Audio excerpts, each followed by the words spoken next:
Встречаем на льду участниц первой группы. Мария Мазур, Москва.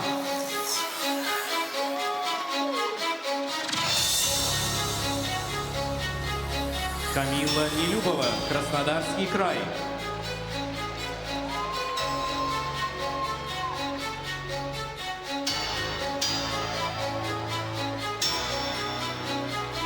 Мария Пулина, Санкт-Петербург.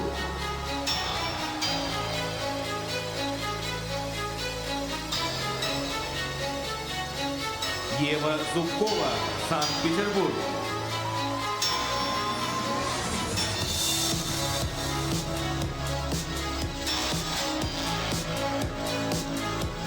Мария Елисова, Тульская область.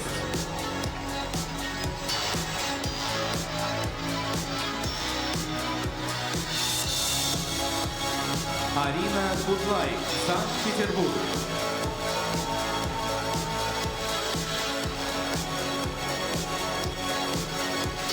Разрешена разминка.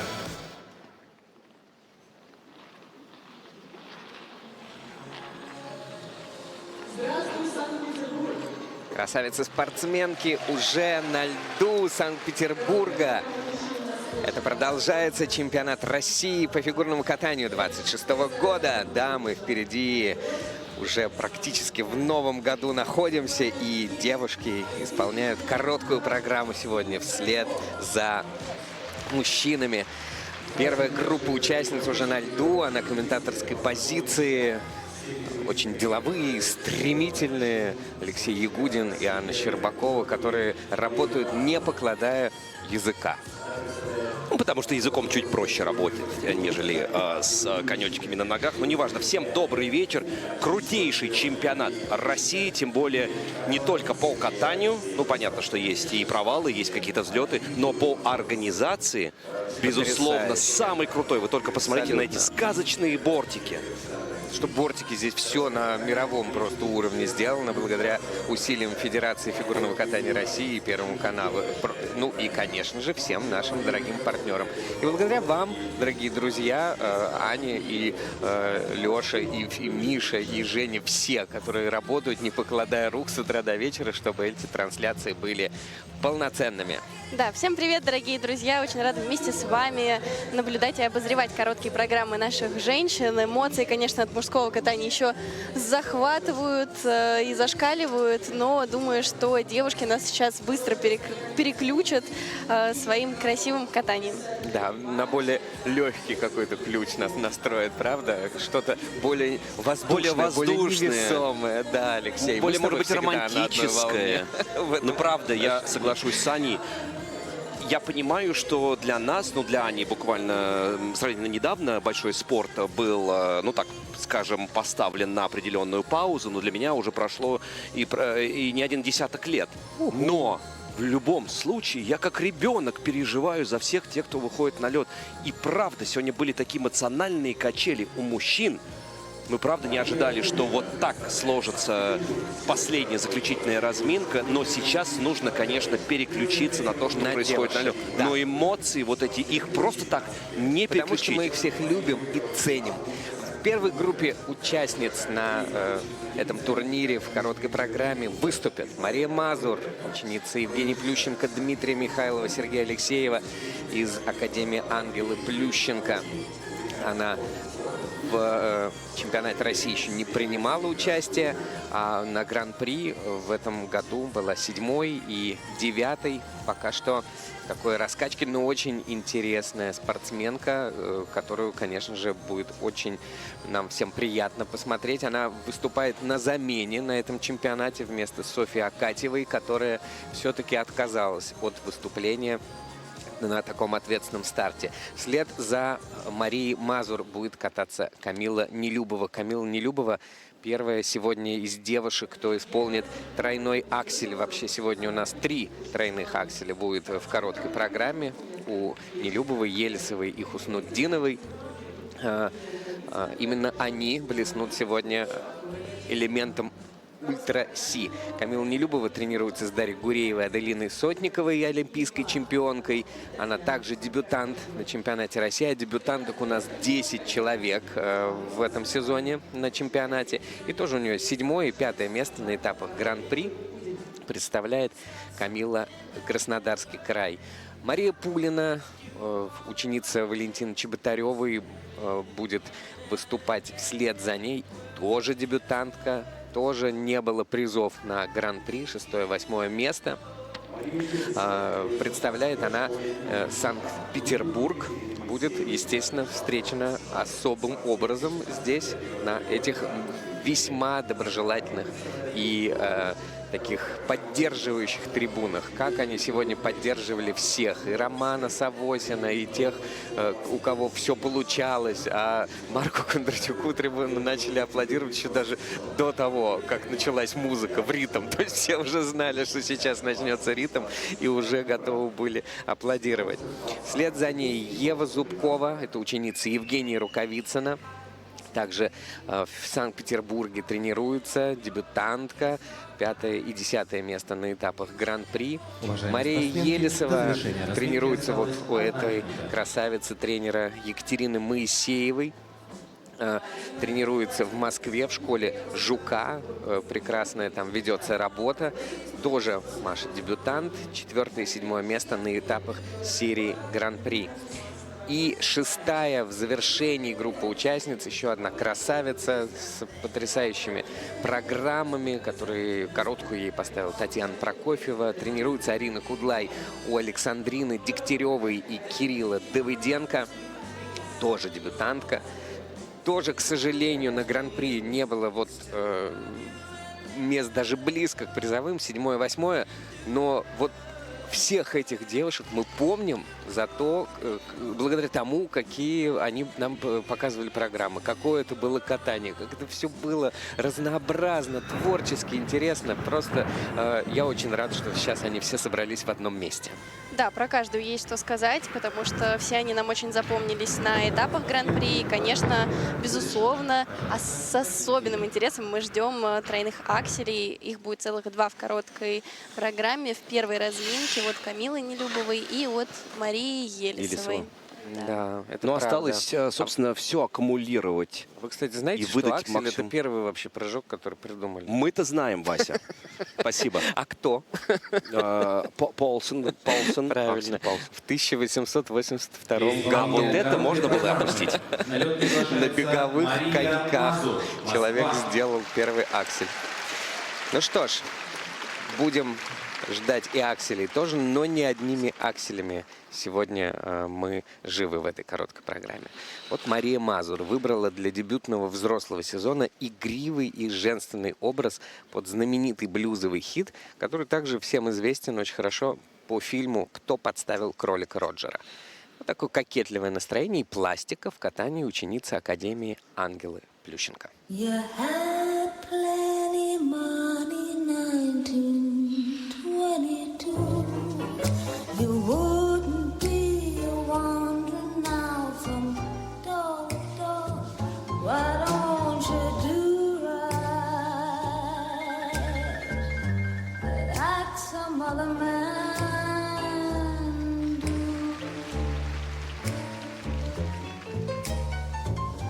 Get out of here, get me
Молодчина. Мария Мазур. Отличное выступление для начала этих соревнований. И слышно было, как Евгений Плющенко в завершении сказал «ап», чтобы не было переката. Да. Все На мой следит. взгляд, мне очень симпатична эта спортсменка, но чуть-чуть вот именно сегодня было, на мой взгляд, сдержанное катание. Было. Соглашусь, да, то же самое наблюдение, что на...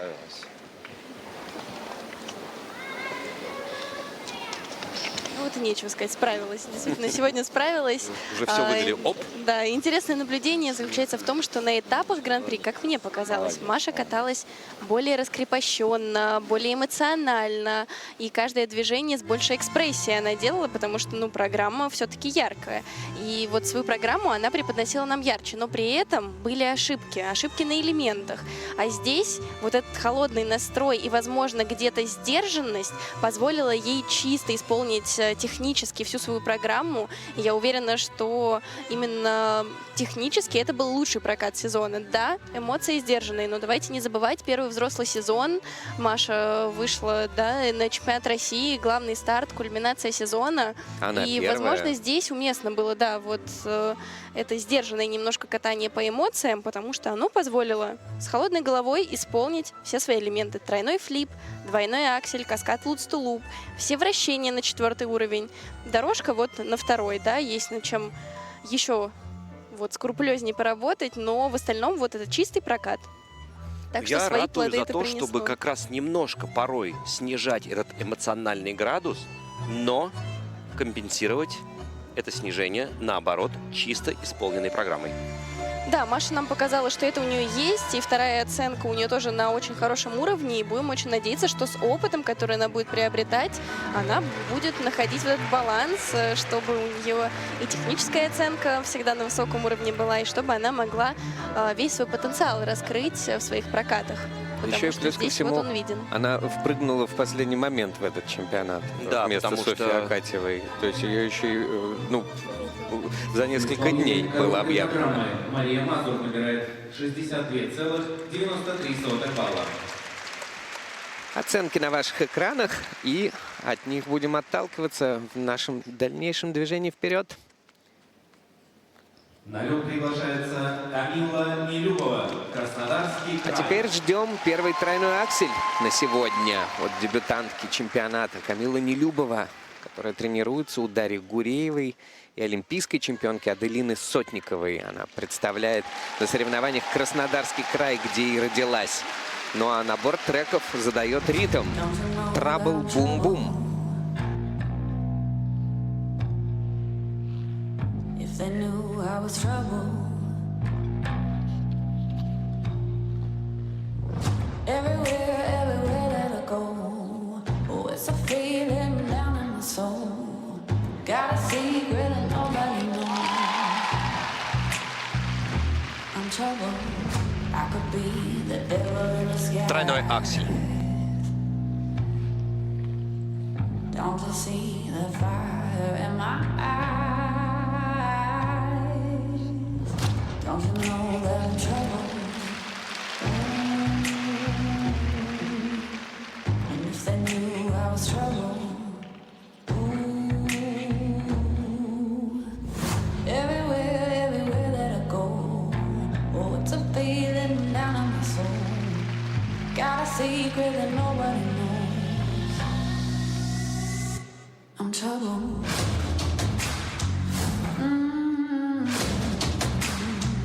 Yeah.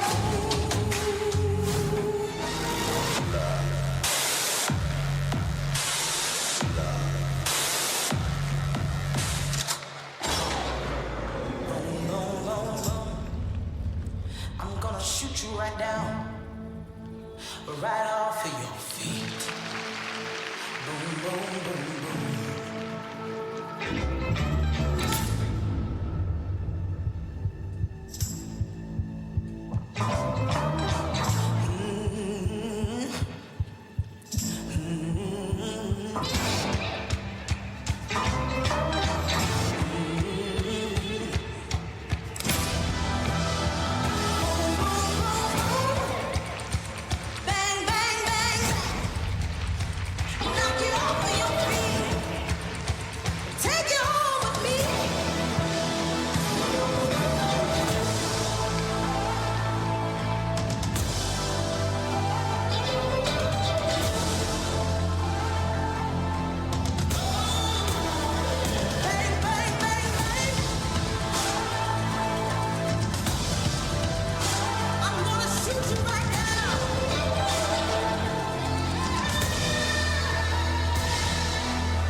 сделано.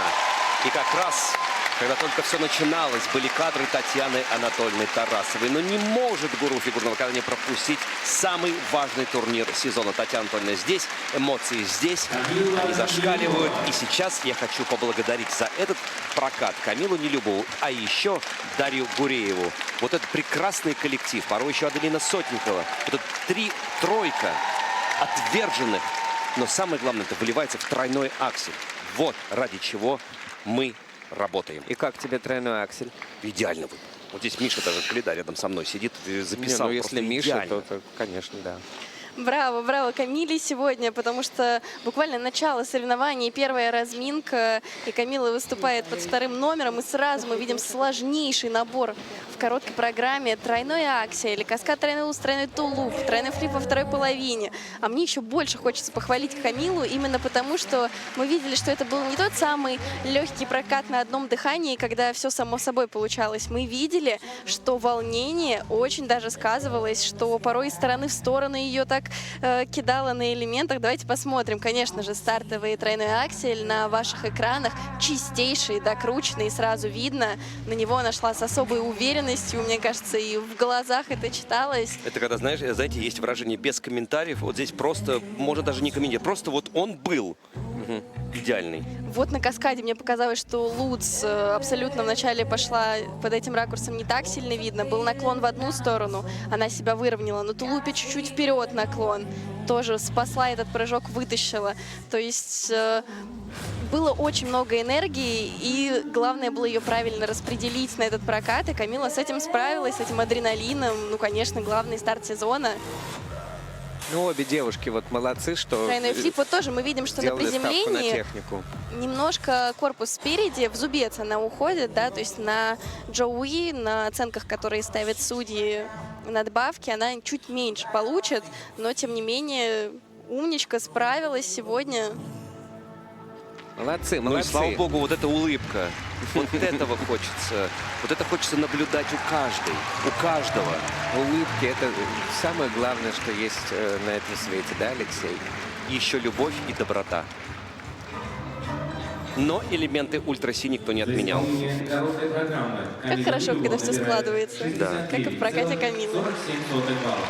Наталья. Опережает она Марию Мазур, Место. причем на 6,5 баллов.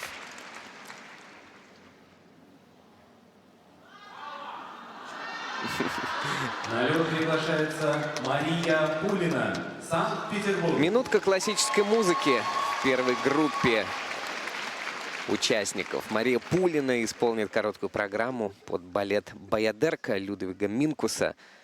Вообще-то это древнеиндийская трагедия, но сама по себе программа довольно живенькая.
хочется в данный момент просто сказать, пожалуйста, не снижайте этот градус, этот накал. Продолжайте работать в этом же направлении, потому что уже третья девушка, третий прокат. Да, не идеален, но без очевидных срывов. А Мне ты к вообще кому складывается обращаешься? ко всем девушкам. нашим слушателям и участникам турнира. Кто Потому должен не что снижать градус-то? Девушки? и зрители тоже. А, и зрители. Потому что от зрительской поддержки тоже очень многое зависит. И у меня правда. сложилось, как отец двух дочек, у меня такое ощущение, что мы на отчетном концерте, потому что мы в течение всей осени наблюдали, как формировалась форма, как складывались программы, а сейчас уже отчетный концерт. И пока что он идет на браво. Да, поддержка здесь просто колоссальная. Девочки начинают свою программу и сразу же с первых секунд в такт музыки всех очень поддерживают зрители. И этот нерв, он чувствуется, нерв главного старта сезона, потому что иначе я, честно говоря, не знаю, как объяснить ошибку на двойном акселе. Давайте сейчас посмотрим. Безусловно, для Марии никакого труда не составляет исполнить этот элемент. Она словно даже с перебором сил пошла в этот элемент, слишком сильно закрутилась корпусом и не успела себя вовремя остановить. Но дальше взяла себя в руки, и вот каскад по сравнению с этапами Гран-при, где второй прыжок, именно с ним была проблема. У Маши очень высокий первый, и тяжелее от этого делать каскад. Но здесь было видно, что над каскадом поработали, форма Какой набрана. заход. Да, вот то, что Интересный. тоже нельзя не отметить, заход на флип. И как раз Очень вот сейчас мы впечатляет. видим повтор вот этого тройного прыжка, что мне безумно нравится у спортсменки, у Маши Пулиной именно прыжки. Они громадные, они размашистые, как будто вот с такой уверенностью, что там даже нет ни капельки сомнения, что что-то пойдет не так. Очень красивый прыжок. Да, когда она исполняет прыжки чисто, они как раз очень высокие, пролетные, и это всегда очень впечатляет. Молодец, Мария. Потомственная спортсменка, дочка Теймураза Пулина. Все этот факт, безусловно, знают. Но вот эта спортивная злость, она, конечно, не на пустом месте появляется. 58,13 балла. На данный момент Она набирает третье поменьше баллов, чем Мария Мазур, пока на последней строчке. По компонентам, кстати, Машу обогнала. На лед приглашается Ева Зубкова, Санкт-Петербург.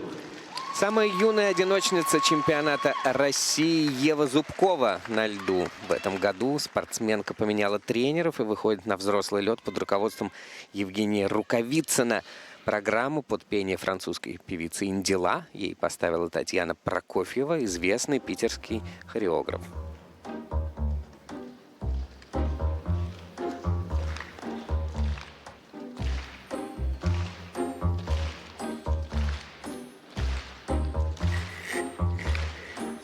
Oh ma douce souffrance, pourquoi s'acharner, tu recommences. Je ne suis qu'un être sans importance. Sans lui je suis un peu paro. Je déambule seul dans le métro, une dernière danse pour oublier ma peine immense. Je veux m'enfuir, que tout recommence. Oh ma douce souffrance. Je rallume le ciel, le jour, la nuit. Je danse avec le vent, la pluie. Un peu d'amour, un brin de miel. Et je danse, danse, danse, danse.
прекрасная Ева, как обидно. Она столько вдохнула воздуха вот этим своим скоростным абсолютно катанием, как понеслась по площадке, и казалось, что все будет абсолютно замечательно, потому что, ну, как она, например, на аксель заходила, как это все оригинально, как это все красиво, как все сложно и выглядело легко. Ну и что же это за Луц такой? Очень обидно, что технический прокат немного шел на спад с каждым прыжковым элементом, потому что каким вихрем неслась Ева с самых первых секунд программы. И действительно заход на двойной аксель поразил сразу же, потому что на огромной скорости и без потери этой скорости Ева и на коленках успела проезд сделать, и прыжок тоже без потери скорости сделать. И это очень впечатляет, когда настолько насыщенный заход, прыжок, выход из прыжка, но при этом это все через всю площадку и на огромной скорости. Давайте сейчас посмотрим этот старт программы и постараемся понять, что же дальше.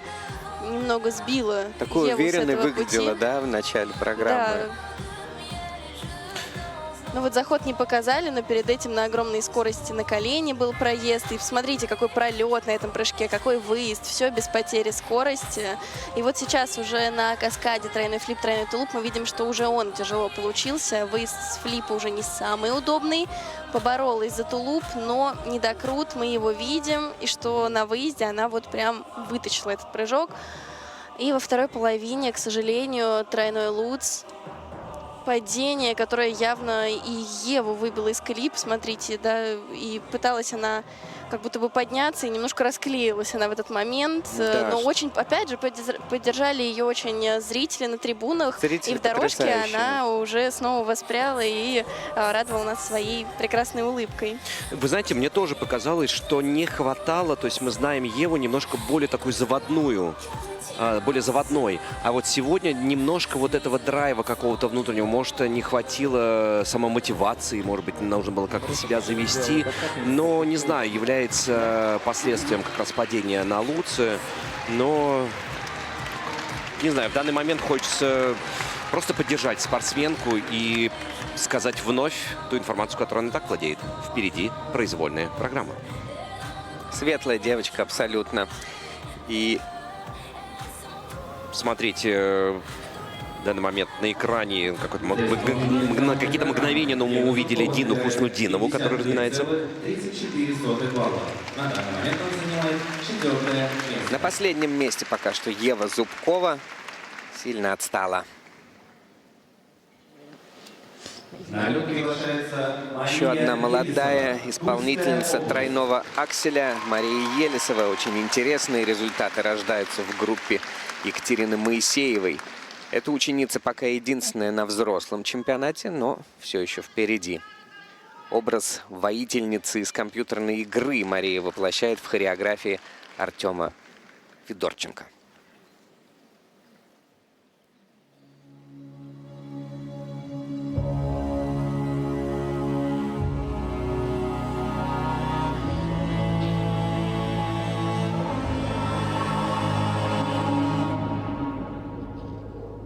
As a child, you would wait and watch from far away.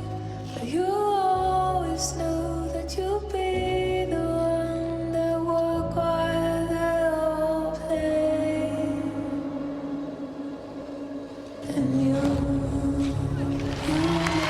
Умничка. Второй уже за сегодня тройной аксель. of all the things that you would change, but it was just a dream.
Молодчина Марии Елисова.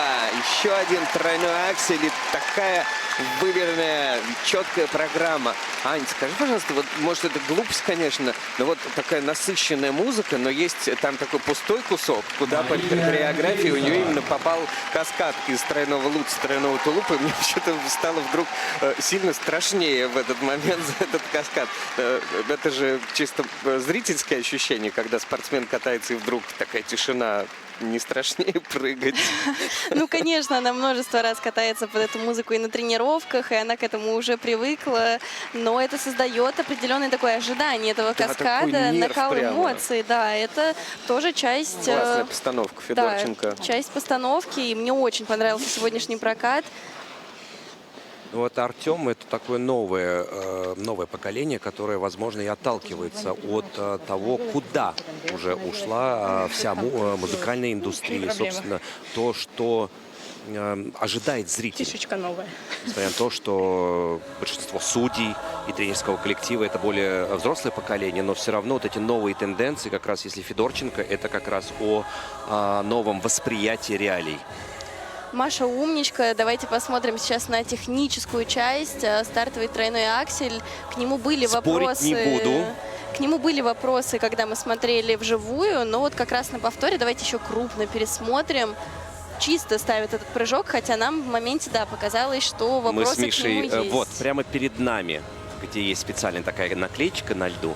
И вот именно здесь, что на разминке, что во время старта, абсолютно параллельные отрывы, вернее, след на льду и, собственно, приземление. Но, слава богу, что здесь это не отражено в протоколе. Да, тройной аксель у нас вызвал вопросы во время проката, но здесь его ставят чисто. А вот каскад тройной луз, тройной тулуп я бы, конечно, пересмотрела, потому что наоборот. В прокате мне показалось, что очень уверенно она его Вот сделала. сейчас как раз повтор идет. Первый хороший, пролетный. Есть возможность перевести дух, подготовить корпус. Тройной тулуп, ну... Не знаю. Не Как бы на зубчик так не приземлилась. на полоборота уж точно. Да, чуть-чуть мы удивились, как будто аксель в пользу спортсмена засчитали, а на здесь каскаде наоборот решили прям вглядеться в этот зубец на приземлении. Удивительно, но, правда, изначально хотелось говорить не о технике, а о программе.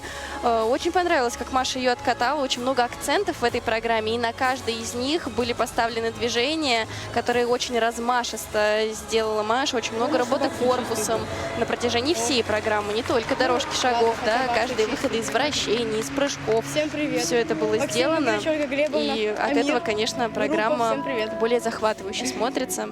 Для меня лично я вижу, глядя на катание Марии, что здесь есть куда дальше развиваться, и как будто бы она вроде бы уже сейчас может, но немножко сдерживает себя. Всему свое время, уверена, что все придет. Это второе место с отставанием в 3,5 балла от Камилы Нелюбовой. Арина Кудлай, родом из Невинномысска, в искрящей программе актуализированных Юритмикс о мечтах и отношении других к тебе. Публика всегда очень хорошо принимает Арину.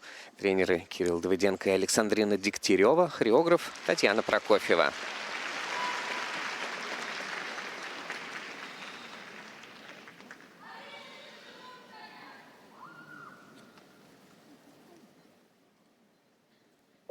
Sweet dreams are made of this, and everybody's looking for something. Sweet dreams are made of this. Who am I to disagree? I travel the world and the seven seas. Everybody's looking for something. Some of them want to use you. Some of them want to get used by you. Some of them want to abuse you. Some of them want to be abused.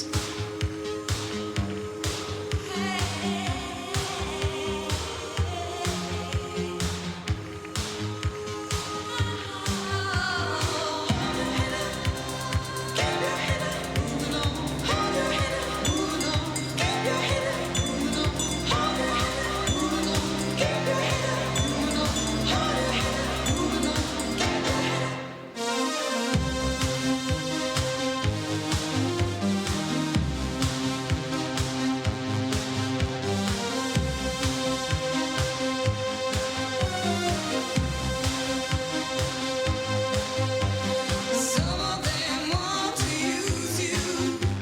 Some of them want to get used by you. Some of them want to abuse you. Some of them want to be abused.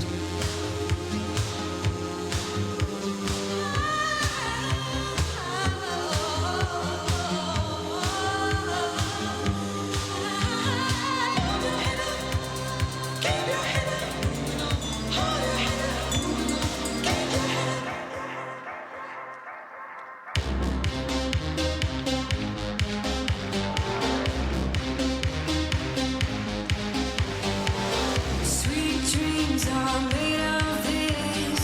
Who am I to disagree? I travel the world in the seven seas. Everybody's looking for something. Sweet dreams are made of this. Who am I to disagree? I travel the world in the seven seas. Everybody's looking for something.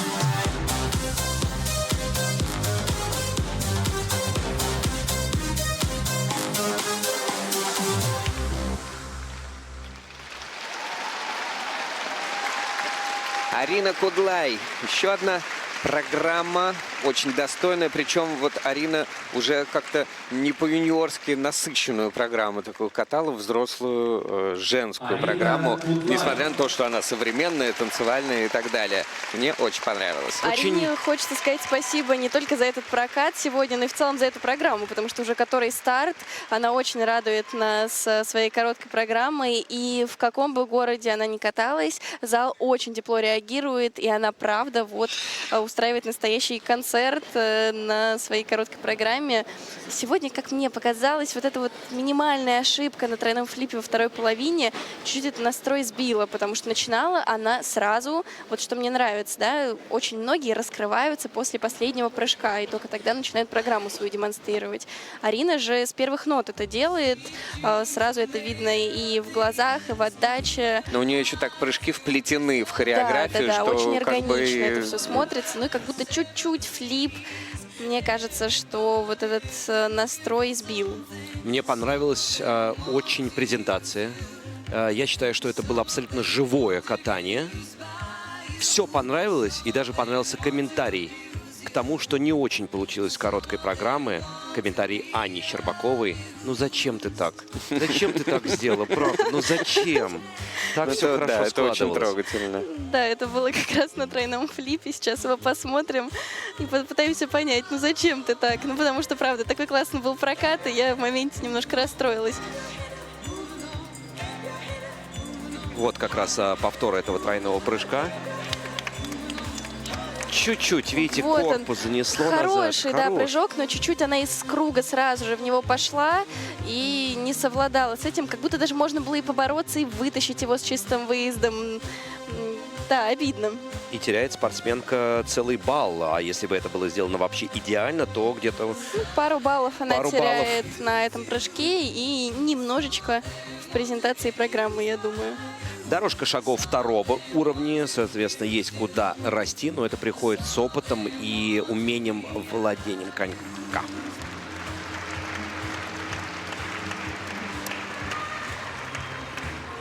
Выглядят немного расстроенными. Да, растерянными, я бы даже Растерянными, сказал. расстроенными.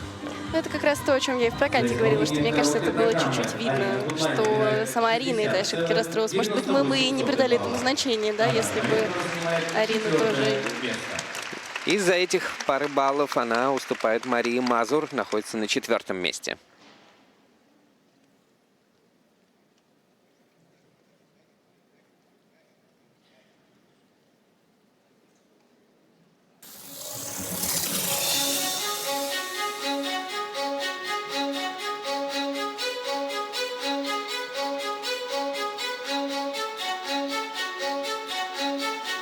Встречаем на льду участниц второй группы. Вероника Еметова, Москва.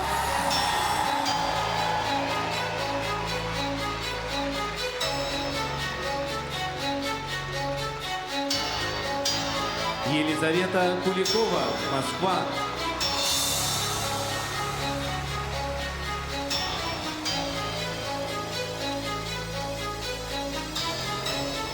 Анна Лишенко, Ростовская область.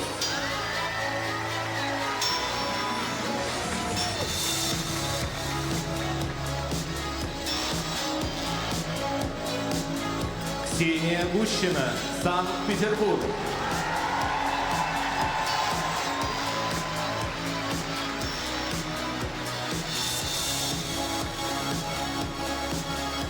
Софья Муравьева, Санкт-Петербург.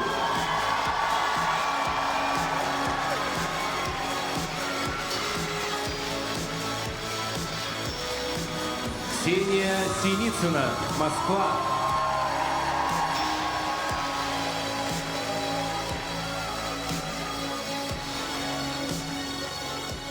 Разрешена разминка.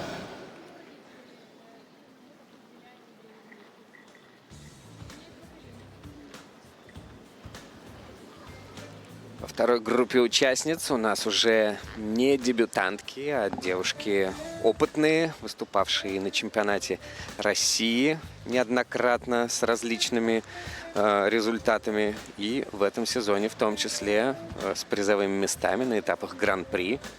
Да, вторая разминка уже, собственно, работает. Спортсмены на льду. Но я хотел бы сейчас озвучить тот посыл, который пришел буквально минут назад мне на телефон от олимпийского чемпиона Максима Маринина, который смотрит наши трансляции на Первом канале и пишет мне: Лех, ты даже не представляешь, какой нерв здесь, даже через экран чувствуется. Ну, у Маринина большой экран, конечно. Большой экран и большой опыт. Он понимает, что, собственно, то, что происходит, это и вызывает определенные эмоции. Ну и, собственно, это просто подтверждение того, что этот чемпионат России один из самых лучших. Ну, естественно, с каждым годом он обрастает какими-то новыми тенденциями, новыми организационными решениями. Это правда. Ну и, конечно, главные действующие лица — это те спортсмены, и они заставляют вот вызывать этот самый нерв. Да, это очень крутой турнир. Вторую группу участников открывают катание двух учениц Сергея Давыдова. На ваших экранах только что он был. Вероника Еметова, уралочка, ракета, будет кататься первой. Она в этом году на этапах Гран-при выиграла серебряную и бронзовую медаль. Ну а к Сергею Давыдову переехала в тренерский штаб весной 2025 года. То есть новые обстоятельства в ее жизни и новая работа проводятся с новым тренерским штабом. Елизавета Куликова, которая в этом году только с одной медалью в Красноярске, бронзу она получила в Магнитогорске, была лишь 5-й. Она тренируется уже какое-то время с Сергеем и Александрой Кравцовой, которые были на ваших экранах, ну и с хореографом Викторией Бондаренко. Они работают. Родом Елизавета Куликова, в свою очередь, из Королева. Увлекается театром и это всегда помогает ей делать постановки интересными, ну, интересно кататься.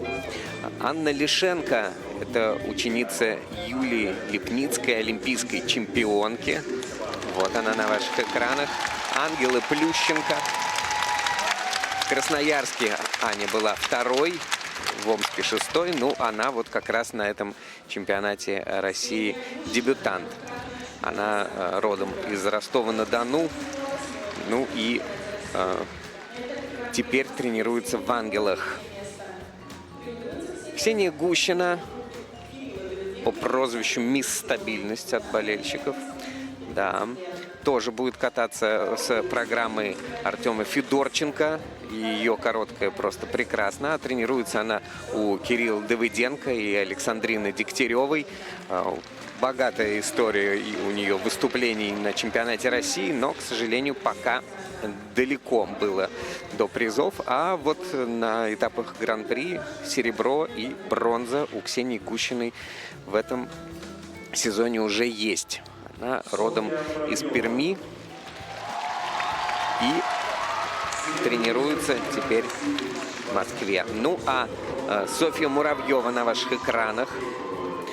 Тоже серьезный совершила ход в этом сезоне. Вот ее тренерский штаб был на ваших экранах. Причем Алексей Николаевич Мишин, за ним Егор Челушкин, справа Елизавета Токтамышева, еще правее Владислав Сизганов, слева супруга Алексея Николаевича Татьяна Мишина и Елизавета Евгеньевна Новиславская, хореограф этой группы, совершенно потрясающим образом, тоже работающая со всеми ними. Огромная команда, но мы же в Питере, это же их родной стадион. Им вот буквально из соседней двери выйти, и они уже на чемпионате России. Так в этом году у нас устроено. И вот Софья Муравьева теперь работает у Алексея Николаевича. И, конечно же, серьезные изменения во всем. И в постановках, и в схеме подготовки.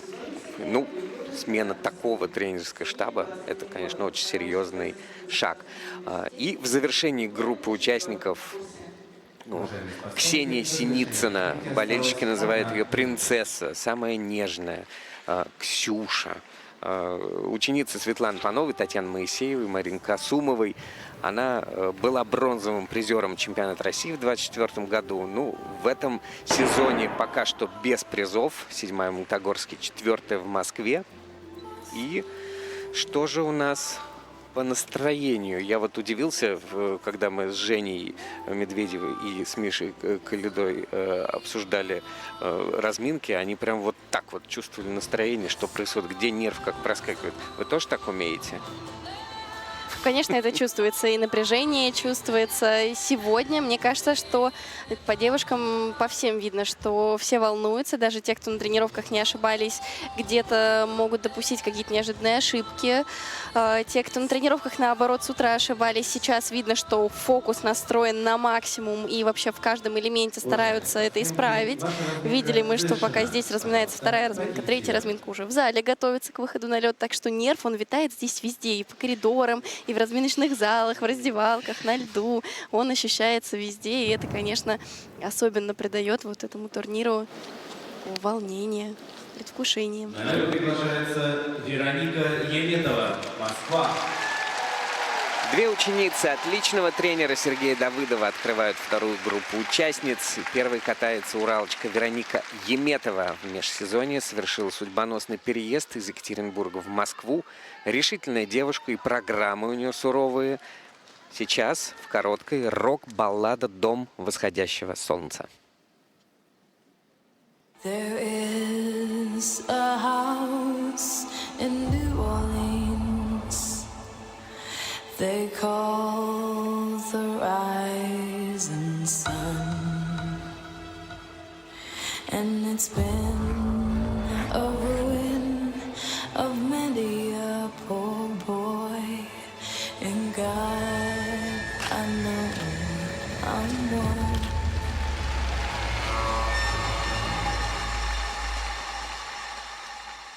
My mother was a sailor.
круто! А?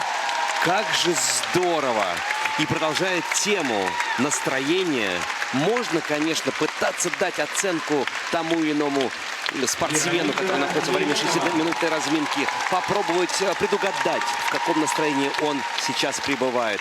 Но я очень подвержен своему внутреннему состоянию. А сейчас весь вечер я на подъеме. И я хочу передать вот свою энергетику внутреннюю и заряд вот этого оптимизма всем тем, кто выходит на лед. И, возможно, Вероника чуть-чуть уловила этот заряд, потому что, ну, прям браво, обнимашки и только слова благодарности. Уж не знаю, от кого, Вероника, от тебя или нет, уловила эти эмоции, но мне кажется, что сегодня, ну, вы только посмотрите, какие эмоции сама Вероника после проката испытывала. Мне кажется, что это даже и слезы радости были в моменте. И я вот вижу, почему это, потому что для меня это выступление было на голову выше того, что она показывала на этапах Гран-при. Кажется, что это нюансы, буквально доработанный каскад. И, кстати, давайте на него посмотрим, потому что каждый старт мы, можно сказать, жаловались на то, что какие-то проблемы есть с этим стартовым лупом. И правильно, что мы его разбирали во время тренировок. Да, и Вероника сама сказала, что с тренерским штабом они очень много работали именно над чистотой, над качеством исполнения этого прыжка, но улучшился далеко не только первый элемент. Дальше абсолютно все безукоризненно сделано, все на 4-й уровень, нельзя не отметить. Кроме дорожки шагов. Да, да, к сожалению, все-таки дорожка на 3-й. Пересмотрели ее. Да. Но, тем не менее, то, как в дорожке, какая была энергия, каждое движение, ну и сколько, фирменный короночка. элемент, да. Сегодня Вероника каталась вот с тем настроением, которое мы от нее ждем. Мне кажется, что на этапах все-таки этого не хватало, а сегодня вот все заиграло и все сошлось в этом вот прокате. как предыдущие сезоны, когда прям вот вместе с ней хотелось радоваться после того или иного выступления, сегодня точно такое же состояние. Да, и это чувствовалось и в прокате, и, конечно, после мы по самой Веронике видим, что у нее этот прокат точно такие же эмоции вызвал. Ну вот. Посмотрите, какая радость, счастье. Это непередаваемые эмоции. И радостно, самое главное, что- заслуженные по праву. Да, абсолютно точно. Счастливая Вероника. Желаем такого же куража, таких же эмоций, таких же прокатов завтра в произвольной программе. Всем Дагару привет. Говорила она в интервью, что ей нравится катать что-то мощное, энергичное, потому что она обожает выплескивать эмоции. И вот сегодня они выплеснуты на 100%. Отлично. Она лидер.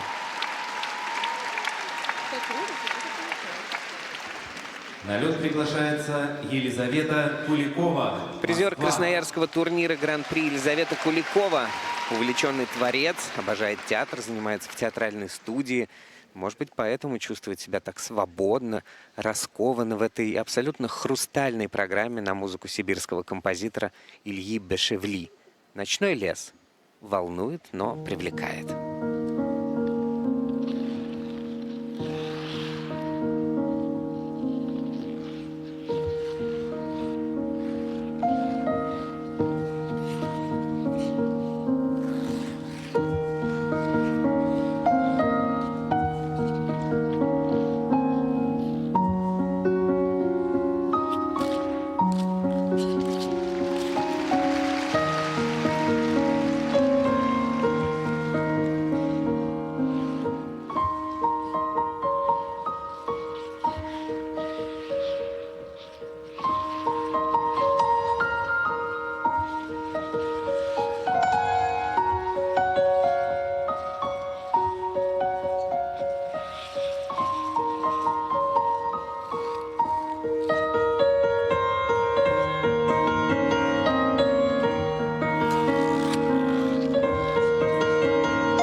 И в продолжение просто хочется сказать «Вау!». Я очень подвержен самому первому впечатлению. А оно мне подсказывает, что это было, во-первых, все кристально чисто выполнено. Мы, конечно, посмотрим на разбор судей и на определенные уровни. Но что касается прыжкового контента, все идеально. Но это было настолько грациозно, утонченно. Так Прям звонко, вот прям Ой. чистота такая, да. Абсолютно дышать не хотелось и следить за каждым жестом, каждым взглядом Лизы в этой короткой программе, и насколько она органично вплела туда все элементы и абсолютно не показывала, что вот сейчас она настраивается на каскад, на сольный прыжок, исполняет вращение. Нет, не было видно концентрации на ее лице. Было полное погружение в образ, в программу. Посмотрите эти взгляды, сколько разных настроений она показала в каждом взгляде, где-то в улыбке. Очень зацепил этот прокат. Ну и, конечно, по элементам все чисто. Тройной луз, тройной тулуп, очень уверенно исполнен. Затем двойной аксель. Все с руками наверх, все прыжки. Но вот здесь каждое движение – это как будто новая буква. Новое предложение, новое повествование. И, собственно, то, с чего и начался прокат короткой программы. Прям как будто она руками вот показывала, что вот пошла история. И эта история действительно завершена. И она была настолько многогранна в этой программе, да, то есть она не передавала нам какое-то одно настроение, она была абсолютно разной. И вот состояние своей души полностью передавала. Нас это зацепило. Художник на льду, вот как Да, она показывала да. вначале, художник. Почти как Панин Коломенкин, который рисовал на льду, но он рисовал только коньками, без музыки. Ну, я бы согласился, если бы это было так, потому что все-таки он олимпийский чемпион. Будет, Всем будет ребятам работать, привет из группы. развиваться дальше. Лизе 17 лет. Я помню ее по выступлениям, когда она еще тренировалась в группе Светланы Соколовской, но самое главное, нашли они этот союз с тренером Сергеем Давыдовым, ну и, собственно, посмотреть хорошие баллы и улыбки. Да, совсем чуть-чуть проигрывает она Камиле Нелюбовой. И, кстати, по компонентам она проигрывает только Еметовой. Приглашается Анна Лешенко, Ростовская область. Очередная дебютантка. Чемпионат России на льду. Всего их 10 в списке. И все прекрасны. И Анна Лешенко прекрасна. Ее программа на самую движушную музыку из цикла «Де Солей» абсолютно соответствует цирковой тематике. Ритм, ловкость, стиль. Их творчество с олимпийской чемпионкой Юлией Липницкой наполнено креативом и духом молодости.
Слушайте, а я только сейчас подумал о том, что в этой арене в данный момент 3 олимпийские чемпионки находятся. Так. Это вот Алина Загитова на ваших экранах, Юлия Липницкая вновь на ваших экранах и, конечно же, Аня Щербакова.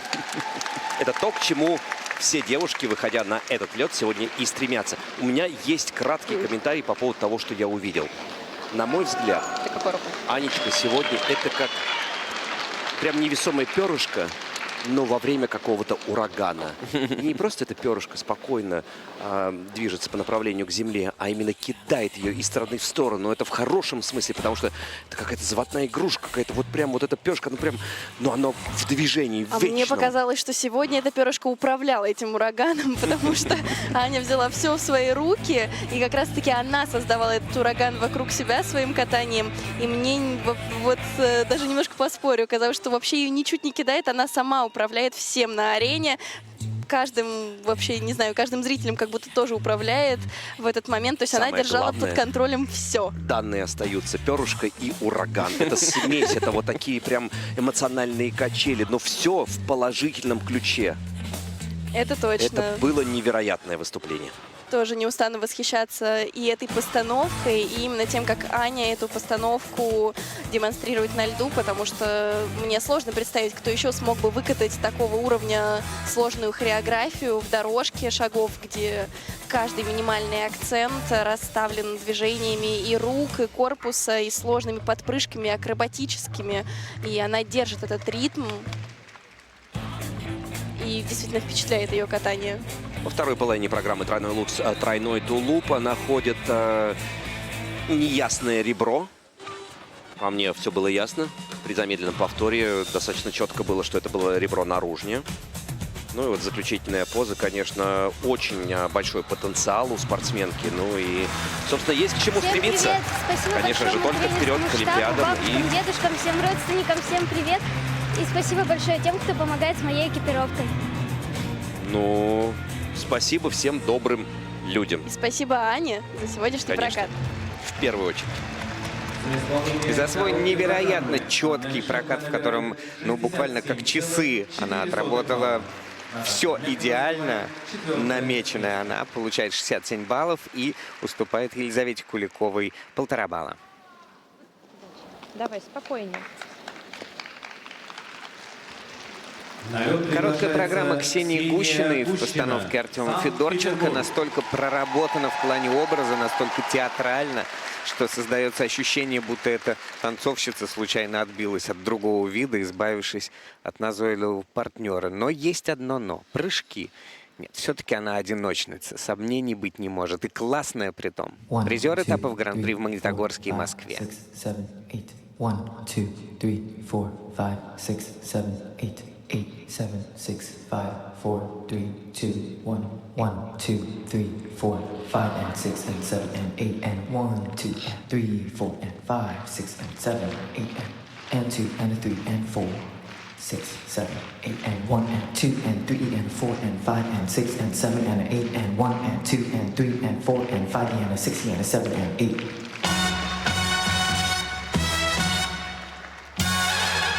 Do you wanna have fun?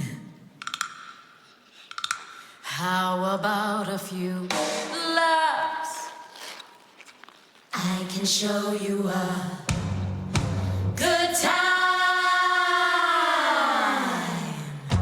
Do you wanna have fun? Fun, fun. How's about a few fun laughs? Laughs. I can show you laughs. Laughs. Good time. Fun laughs. Good time. Fun laughs. Good time.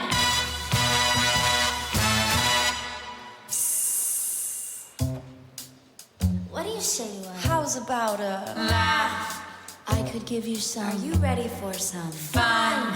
How would you like a let me show you a good time? Hey, big spender! Hey, big spender! A little time with me. Fun laughs, good time. How's about a pal Z? Yeah. been hit by, you've been struck by a smooth criminal. A 1, 2, 3, 4.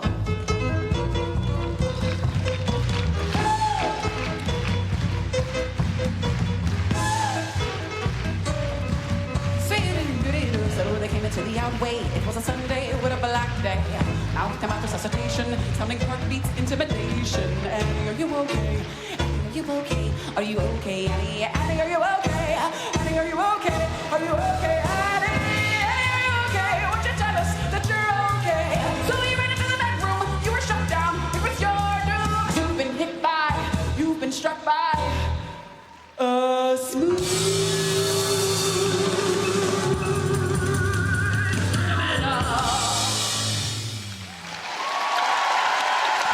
Здесь играло все.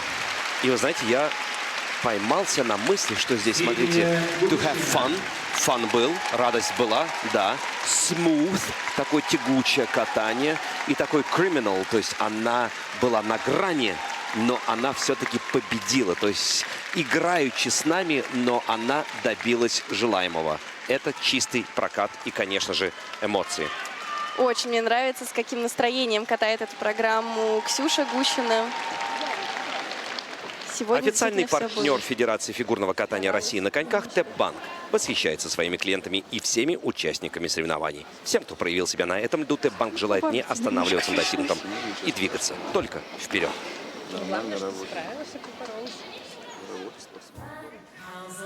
Ну что, возвращаясь к выступлению спортсменки, вот сегодня такое ощущение, что и Вероника Еметова, что Ксения Гущина, вот они сработали как бы в плюс.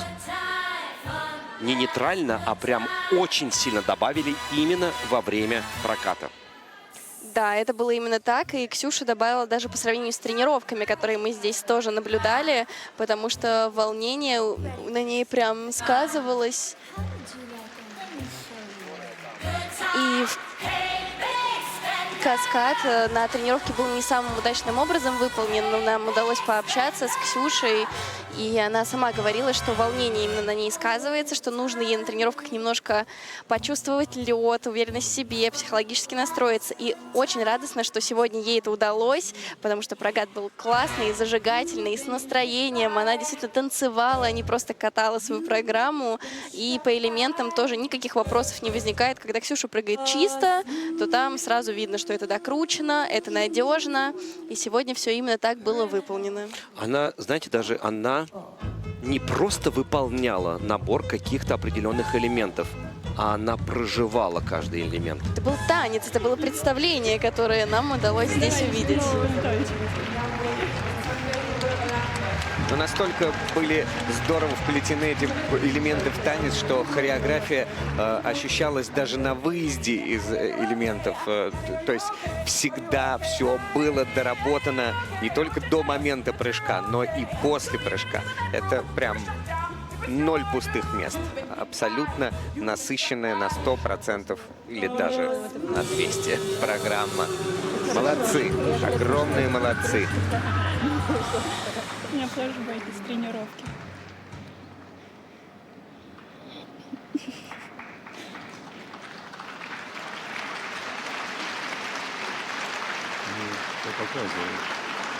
По элементам Ксения Гущина набирает поменьше, чем Камила Нелюбова. И чуть меньше, чем Вероника Еметова, но по компонентам она впереди, и эта оценка вытаскивает ее в том числе на первое место. На лед приглашается Софья Муравьева, Санкт-Петербург. Двукратный призер чемпионата России Софья Муравьева. Вот вроде еще вчера Софья сражалась на чемпионате с Аделией Петросян, но время-то не стоит на месте, и это отчетливо поняла Софья. И теперь она тренируется в группе Алексея Мишина. Этот серьезный шаг обсуждали все, а спортсменка работала и работала. Новые постановки, новые нейронные связи, новая она. Кармен для короткой в исполнении Ильи Авербуха, постановщика.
Вот это страсти, вот это напряжение, когда хватаешься за сердце из-за всего, и из-за исполнения, и из-за того, что получается, и из того, что не получается. О, знаете, это прям... Я сегодня принял решение, что буду говорить прямо вот по свежим эмоциям, вот до слез.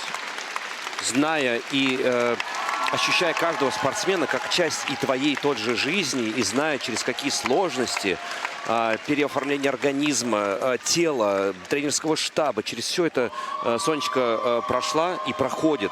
И вот так.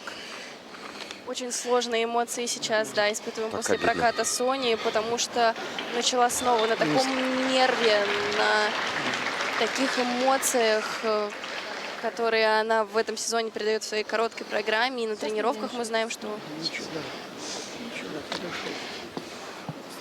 Хорошо все получалось. Уверена, она делала все, но такие у меня мысли, поменяли они немного набор в короткой программе. Раньше был каскад, стартовый тройной луц, тройной тулуп, а во второй половине она исполняла тройной флип. Может быть, вот эта перестановка элементов как-то психологически на нее сыграла. И мы видели, что тройной луц на тренировках был все время. Она его делала, но не идеально. Были моменты, и мы даже обсуждали, что такое бывает, что на тренировках появляется ошибка на прыжке, она незначительная, прыжок все равно делаешь, но на старте за счет волнения эта ошибка может умножиться на несколько. Ну, вот И каскад. может получиться более грубая ошибка. Мне показалось, что на Луце очень похожая ошибка на ту, которая была на тренировке, просто здесь она сыграла сильнее, чем тогда, за счет эмоций, за счет волнения. Ну и, конечно, дальше абсолютно уже, да, неожиданное для нас вращение в конце. Думаю, что это уже просто вот тоже обида от этого Луца. Она пошла очень сильно в сторону. От этого широкое положение в воздухе, широкая группировка. И это все не позволило ей докрутить этот прыжок. На Луце был недокрут. Насколько я вижу, его не ставят. Ну, мне показалось, что за счет этого был недокрут на Луце.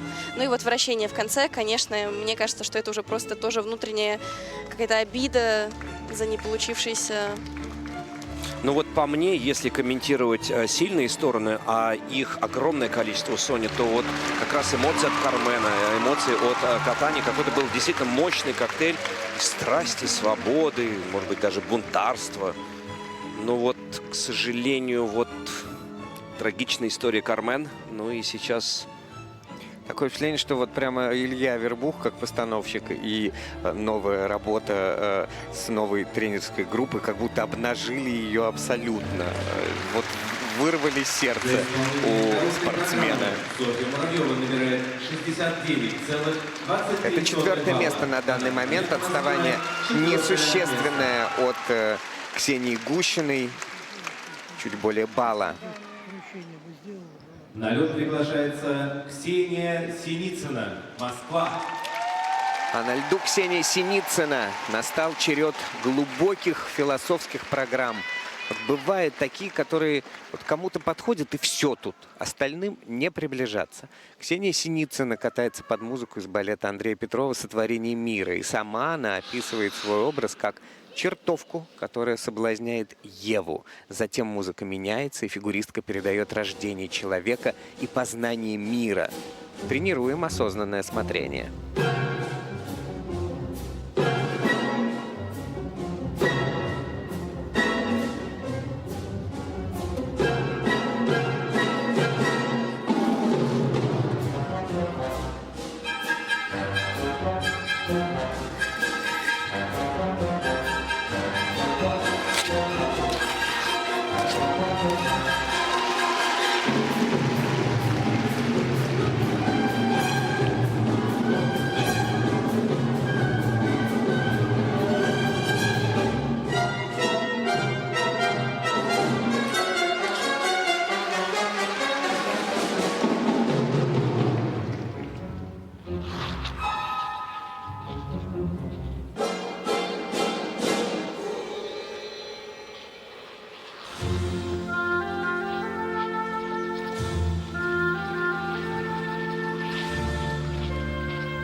Боже мой. Ну вот для меня это Майя Плисецкая, мира фигурного катания. И как бы ни сложилась судьба, дальнейшее, будущее Ксюши Синицыной, я считаю, что фигурное катание нашей страны должно гордиться тем, что в ее рядах, в рядах всех фигуристок есть Ксюша Синицына. Это как хрустальная ваза, настолько утонченно. И, собственно, «Сотворение мира», так называлась музыкальная композиция. Вот она творила, она не выступала, она не пыталась выполнять какие-то элементы, она творила. Ксюша, правда, она завораживает своим катанием, она очаровывает зрителя, погружает в какую-то абсолютно непередаваемую атмосферу. И уже не первый раз мы говорим, что ее программа — это вот как произведение искусства, где каждый шаг вписан в эту композицию. Давайте посмотрим на прыжки, которые тоже были участниками этого произведения искусства. Тройной луз, тройной тулуп, каскад, с которым она много боролась на тренировках. Не всегда он получался. И вот мы видим, что справилась она и с волнением, и технически с этим прыжком. Как будто между луцем и тулупом чуть-чуть заставила нас попереживать, но сделала все чисто, докрутила. Двойной аксель сделала. Дальше была невероятная дорожка шагов. Как раз-таки вот в ней, мне кажется, она особенно завораживает зрителя.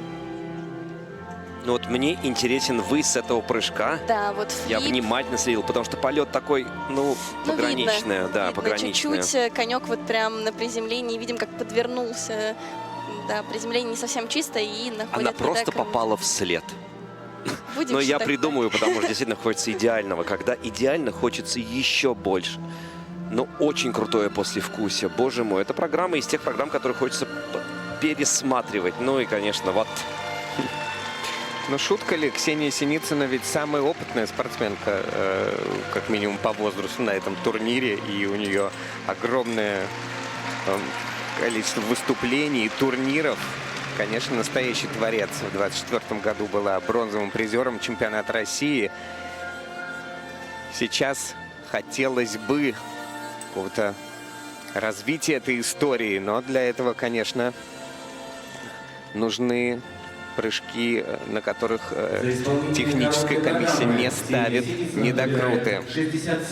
Нужно... Ой-ой-ой-ой-ой. Очень близко, буквально в одном балле находится очень много невозможно. девочек. Но это правда уже какое-то непонятное состояние. Немножко непонятно, что происходит. Но обратите внимание на оценки. Действительно, очень плотные результаты у первых 6-7 спортсменок. Кстати, Ксения Синицына по компонентам находится на второй позиции, отставая на 1/100 от Ксении Гущиной.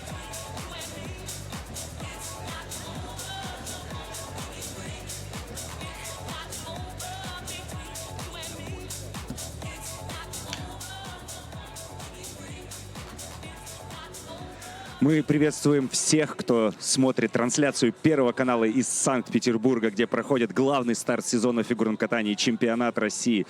В студии Максим Троньков, моя прекрасная соведущая, настоящая звезда мирового женского одиночного катания Евгения Медведева. С ней мы как раз и поговорим об этом виде программы, потому что в самом разгаре соревнования среди женщин. 2 разминки уже позади. Женечка, что тебя впечатлило, кто тебя удивил? Девочки, как всегда, конечно же, радуют своим стабильным исполнением чистых, коротких программ. Их сегодня мы наблюдали действительно очень много. Но, тем не менее, виден нерв. Видно, что это чемпионат России, главный старт в сезоне. Девочки переживают, конечно же. И очень много было таких прокатов, которые вроде чистые, но видно, что вот потряхивает чуть-чуть. Но это нормально, это как раз-таки добавляет вот этого азарта спортивного, потому что, я не устану говорить, что в женской одиночке 100% короткая программа — это жеребьевка на произвольную. У нас здесь нет такого огромного количества ультра-России. У нас очень мало девочек пока что прыгают тройной аксель. Но, между прочим, за сегодня все тройные аксели были в первой разминке. Камила Нелюбова, Мария Елесова сделали чистейшие тройные аксели. Это были не просто попытки, а хорошо исполненные элементы. А во второй разминке девочки, конечно, больше старались делать упор на стабильность и не идти в ультра-Си. Были очень оригинальные программы, но не обошлось, к сожалению, без каких-то помарок и даже ошибок не только на прыжках, но и на вращениях. Максим, может быть, кто-нибудь из девочек тебе запомнился за эти 2 разминки? Конечно, первая разминка была шикарна тем, что сразу же без раскачки наши девочки начали удивлять. И, как ты уже сказала, 2 акселя в 3,5 оборота было приземлено. Было приземлено и приземлено уже удачно. Ну и первая девочка, которая за сегодняшний день сделала тройной аксель, это Камила Нелюбова. На данный момент она занимает 3-ю строчку. И Камила поделилась своими эмоциями после проката. Так что давайте послушаем. Это очень и очень интересно. Камила, я вас поздравляю. Какая вы умничка, какое аккуратное, какое у вас изящное катание сегодня было. Ну и, конечно, в первую очередь хочется про тройной аксель спрашивать, потому что, подозреваю, на нем была сегодня вся концентрация. Так вот, с какими мыслями на него заходили и довольны ли на 100%? Спасибо большое за поздравления. На аксель я всегда, у меня он в 2 программах, я стараюсь заходить спокойно, без мыслей. Я не люблю думать перед прыжками. Вот, обрадовалась, немножечко, когда получился аксель, но впереди еще целая программа. И поэтому, старалась держать концентрацию. Конечно, не мой максимум на сегодня. Волновалась во время программы, думала много.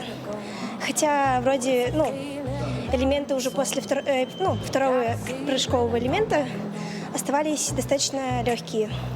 Но я все равно почему-то думала много. Вы говорите, что пока не ваш максимум, но сегодня, помимо оценок от судей, вы получили одну очень важную оценку. Не знаю, видели вы ее или нет. Вы растрогали нашу любимую Татьяну Анатольевну Тарасову. Она вам воздушный поцелуйчик за исполнение акселя послала. Как вам такая эмоциональная оценка от маэстро? Приятно ли это? Но может, Татьяна Анатольевна тоже поцелуйчик послать? Мне очень приятно. Безусловно, я очень рада, что мое катание понравилось такому великому человеку. Я этого не видела во время, но вот вы мне сказали, это прям очень приятно для меня. Это для вас уже второй взрослый чемпионат России. Ощущается ли он по-другому? Есть ли у вас у самой понимание того, что вы чуть спокойнее, чем в прошлом году? Уже опыт за плечами, он помогает? Да, для меня это второй. Мне легче в этом году намного, но вот в начале программы, говорю опять, достаточно спокойно ехала, потом стала волноваться. Но по сравнению с первым чемпионатом России, конечно, я ощущаю огромную разницу. Я уже знаю, в принципе, как все будет, и волнение не присутствует. Буду стараться завтра показать еще более уверенное катание. Вы в Омске на этапе Гран-при после классного выполнения программы сказали, что еще хотелось бы в презентации добавить. Велась ли в этом направлении работа и вообще как выглядит тренировка презентации программы? Да, велась над этим работа. Мы старались в основном накатывать программу целиковыми прокатами, больше, наверное. Старались делать акцент на заходы на прыжки, на том, чтобы на вращениях получать высокие уровни и высокие GE. Но вот сегодня не получилось. Последнее вращение у меня запланировано на 3-й уровень. А вот первое вращение я там немного вздрогнула, и оно тоже получилось на 3-й уровень. Значит, буду больше работать. Кратенько, если сформулировать, какая задача на произвольную программу? Конкретные прыжки исполнить, опять же, презентация. Как вы видите свою задачу? Задача откататься чисто, уверенно. Все прыжки, которые стоят, конечно, нужно исполнить. Я их умею делать. Постараться, я в этом сезоне еще не катала произвольную чисто, постараться прокатать чисто завтра. Желаю вам завтра чистого проката и не теряйте этот задор. Спасибо большое. Также у нас есть комментарий от Вероники Еметовой, которая очень успешно исполнила свою короткую программу и открывала вторую разминку девушек. Вся техническая составляющая была у нее в зеленой зоне, все на плюсиках. Спокойно вышла, показала свой лучший результат. И давайте послушаем ее эмоции от проката.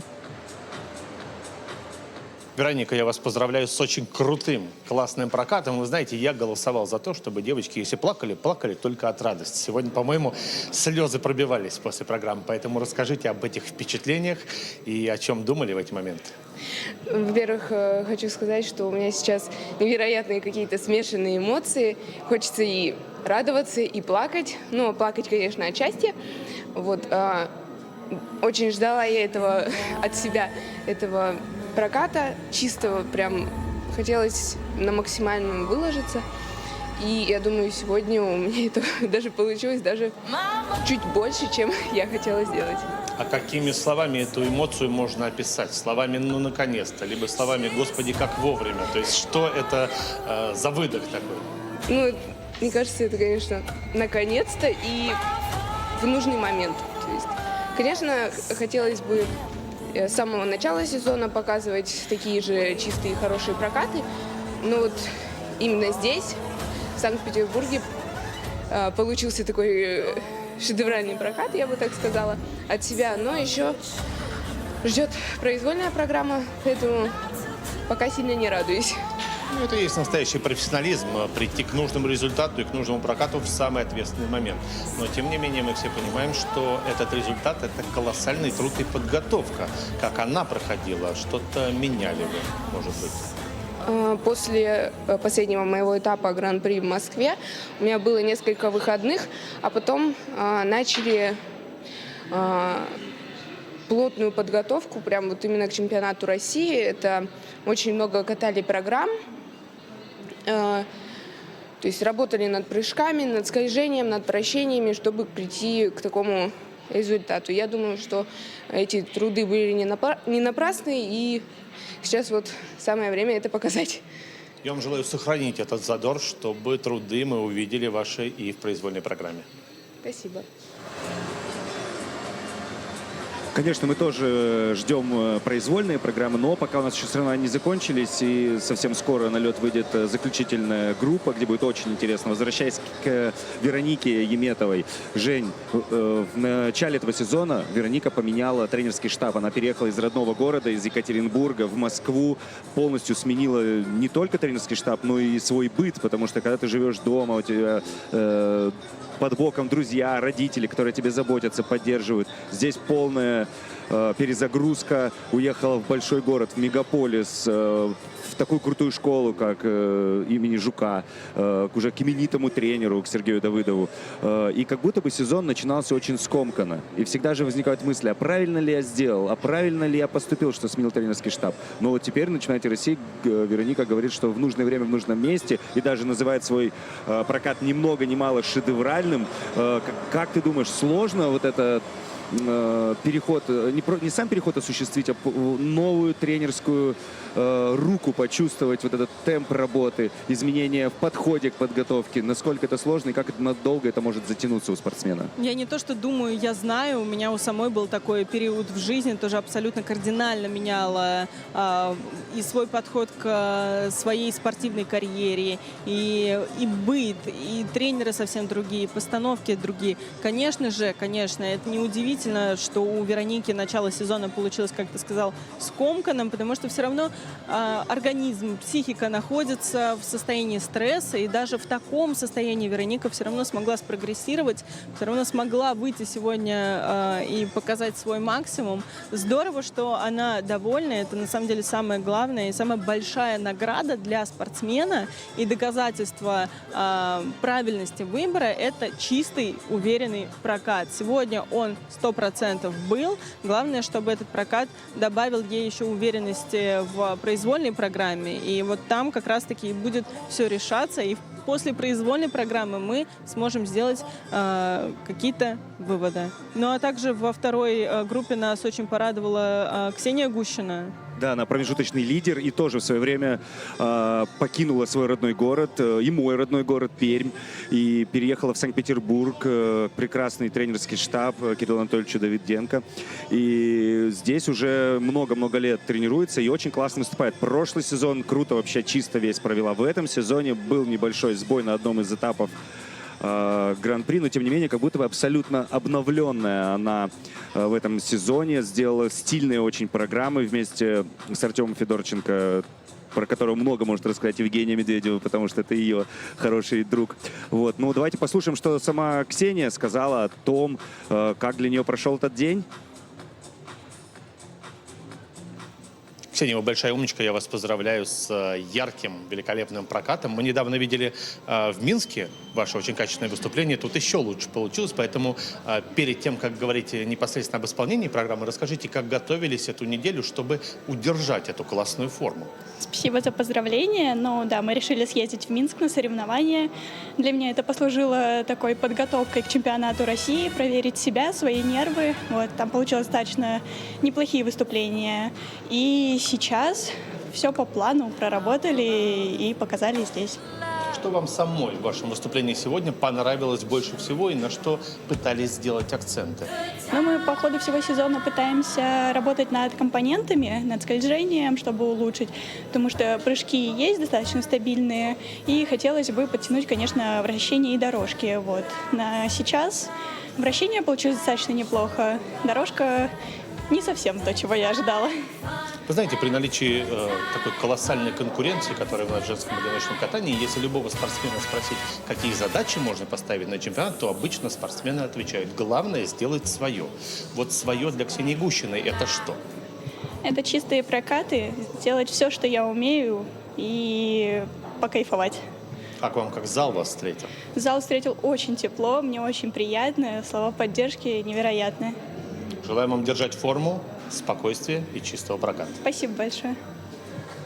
Как приятно наблюдать за положительными эмоциями спортсменов, когда они выходят со своих прокатов. Это вот правда, лучше ничего нет. Но у нас впереди самая интересная, сильнейшая разминка женщин. А это как топится лед, когда они начинают разминаться и прокатывать. Максим, вот твои ожидания? Ну, мои ожидания, прежде всего, как-то называть женщинами мне не нравится. Я вот девушками буду их называть, можно, с твоего позволения.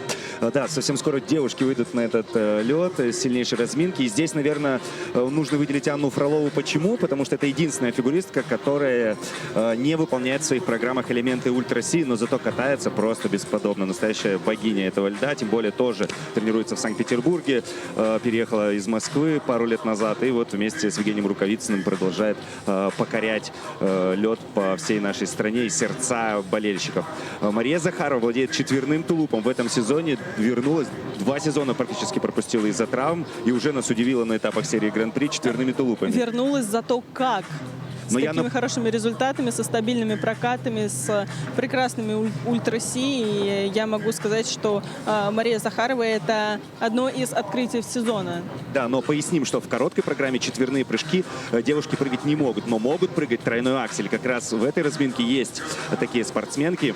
Мы следили очень внимательно и за тренировками с Евгенией и видели, что Аделия Петросян очень удачно выполняла тройной аксель здесь, в Санкт-Петербурге, на тренировках. Посмотрим, включила ли она его сегодня со своим тренерским штабом в свою короткую программу. Ну и, конечно, Дина Хуснутдинова, тоже открытие этого сезона. Тоже за ней было очень круто наблюдать в течение серии Гран-при. Очень стабильное катание. В родной Казани выиграла турнир Гран-при России, именно казанский свой, домашний, в нем победила. Ну и про Алису Двоеглазову, что скажешь? Тоже четверных мы здесь не ждем, но в произвольной точно это увидим. Но не только про Алису Двоеглазову хочется сказать, но также про Дарью Садкову, которая выиграла этап Гран-при России в Омске достаточно уверенно. Это 2 представительницы тренерского штаба, Этери Георгиевна Тутберидзе, и от них тоже самые-самые высокие ожидания. Ну а сейчас начинается самое интересное. Встречаем на льду участниц 3-й группы. Мария Захарова, Москва.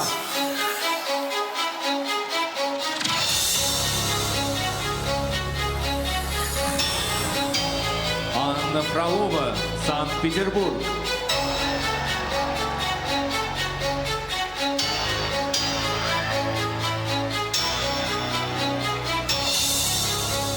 Аделия Петросян, Москва.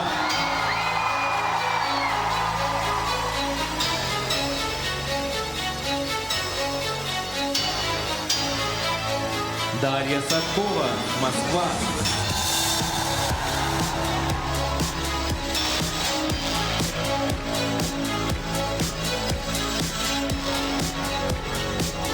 Дина Хуснутдинова, Республика Татарстан.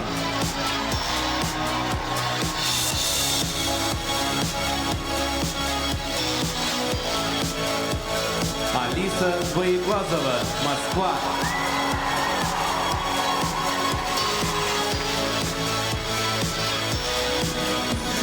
Разрешена разминка.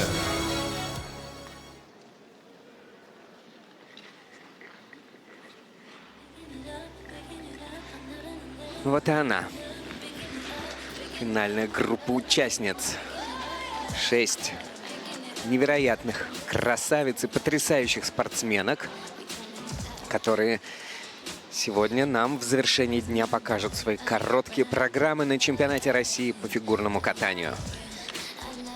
Сильнейшая разминка, накал страстей только растет, девочки не сбавляют оборотов. И, конечно, мы сейчас волнуемся точно так же, как и все присутствующие в этой сильнейшей разминке. Девочки, которые владеют сложнейшими элементами ультра-си. В короткой программе, конечно, это может быть только тройной аксель, на который собирается пойти Дина Хуснудинова и Аделия Петросян, судя по тренировкам.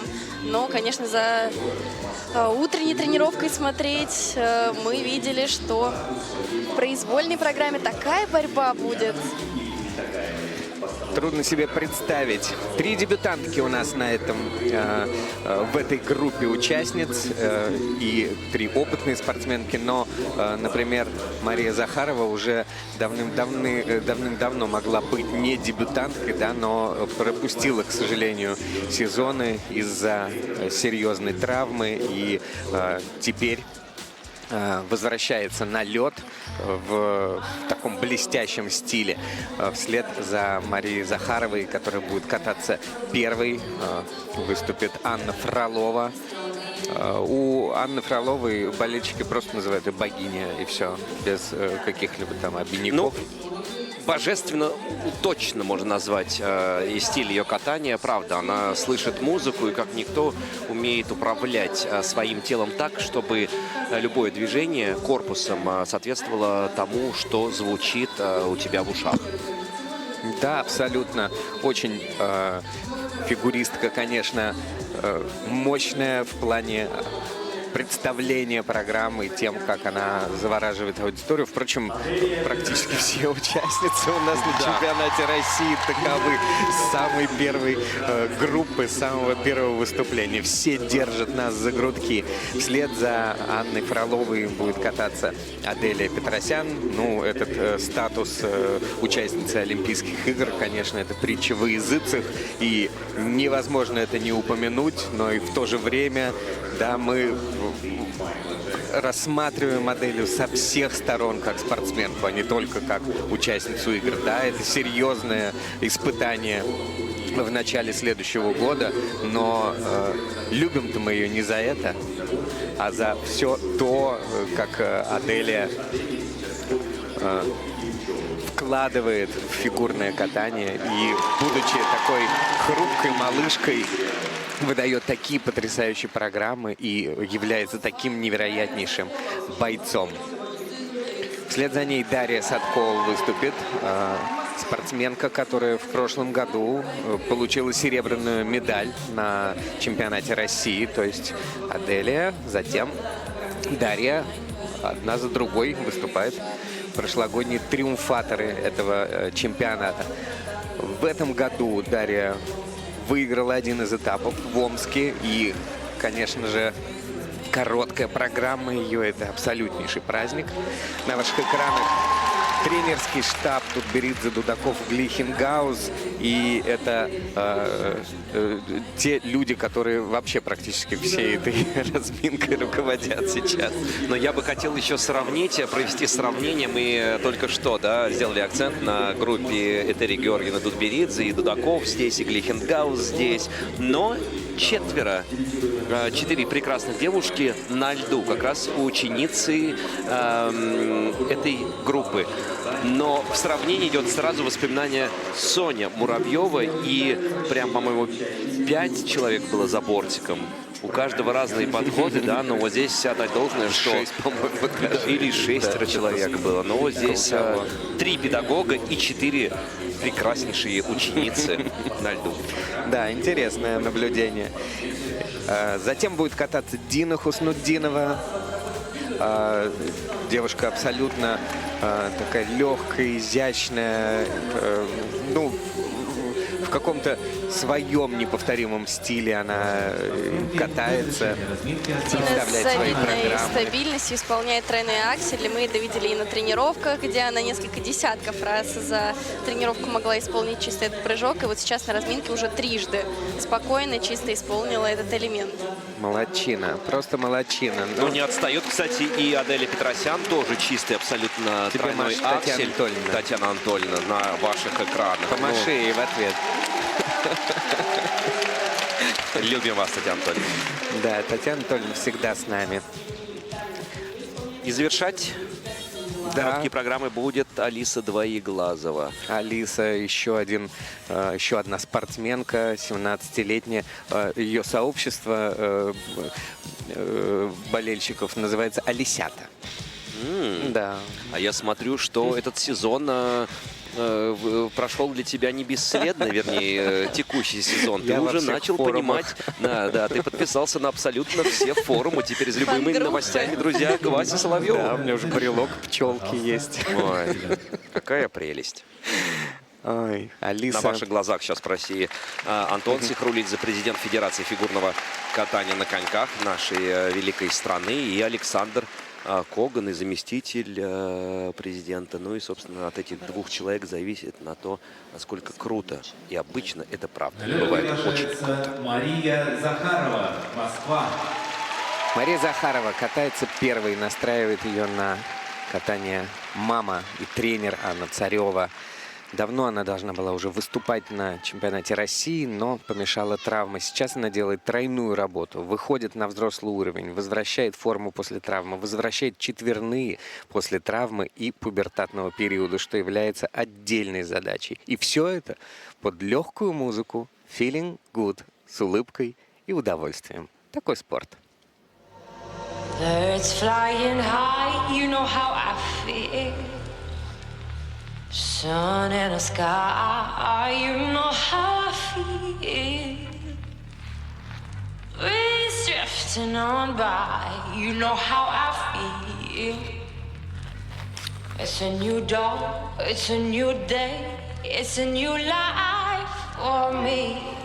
Ooh, and I'm feeling good.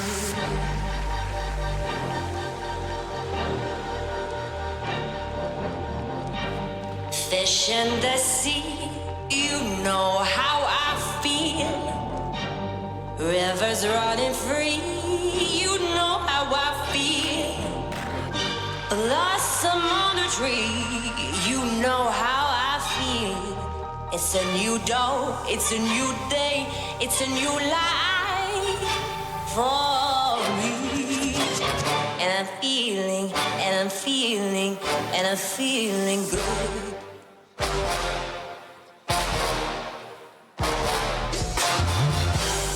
Stars when you shine, you know how I feel. Scent of the pine, you know how I feel. Oh, freedom is mine, and I know how I feel. It's a new dawn, it's a new day, it's a new life for me. Da da da da. Feeling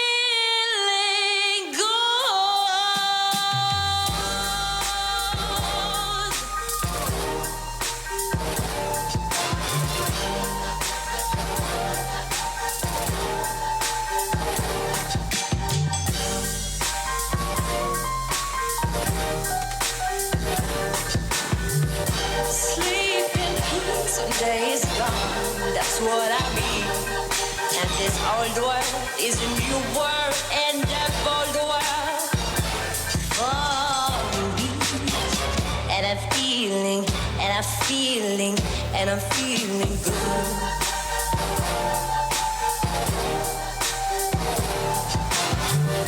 Blossom on the tree, you know how I feel. It's a new dawn, it's a new day, it's a new life for me, and I'm feeling good.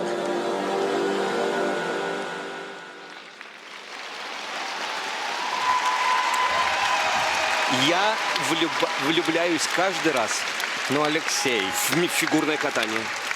Потому что когда такие, как Маша Захарова на льду, причем для меня она сегодня не каталась, она прямо пела, танцевала. Хорошие, высокие пролетные прыжки. Все как по маслу было, без сучка и задоринки. А она правда сегодня пела, когда каталась.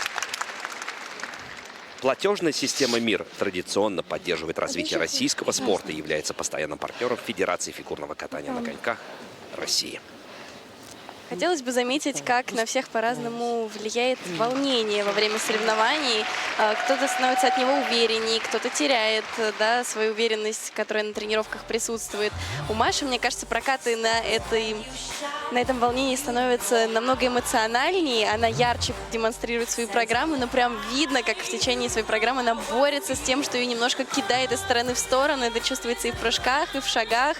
И вот сегодня, да, эта борьба была, но она закончилась положительно, определенно, потому что и на акселе мы видим, что чуть-чуть вроде вылетела, может быть, не идеально, но сделала.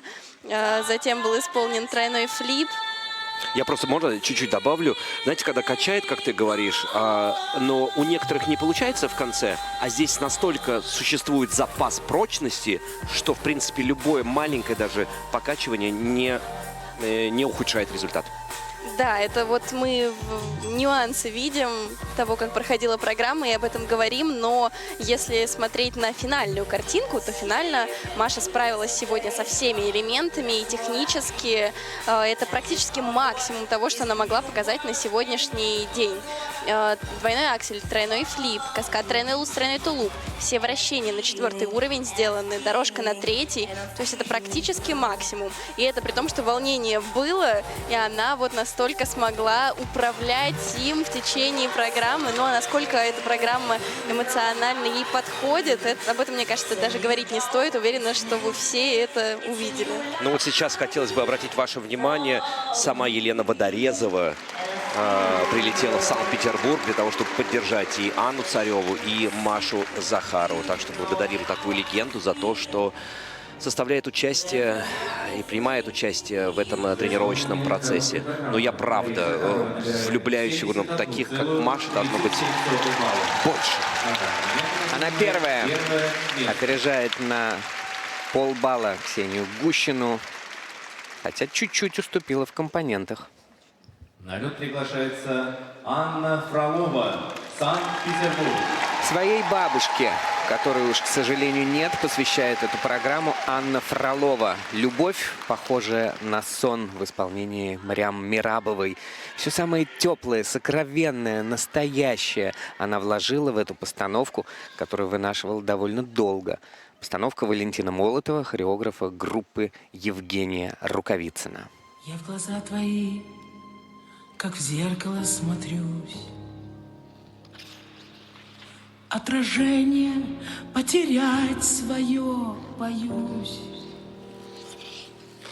Не хочу, чтоб ты лишь гостем был в сумраке ночей и в судьбе моей.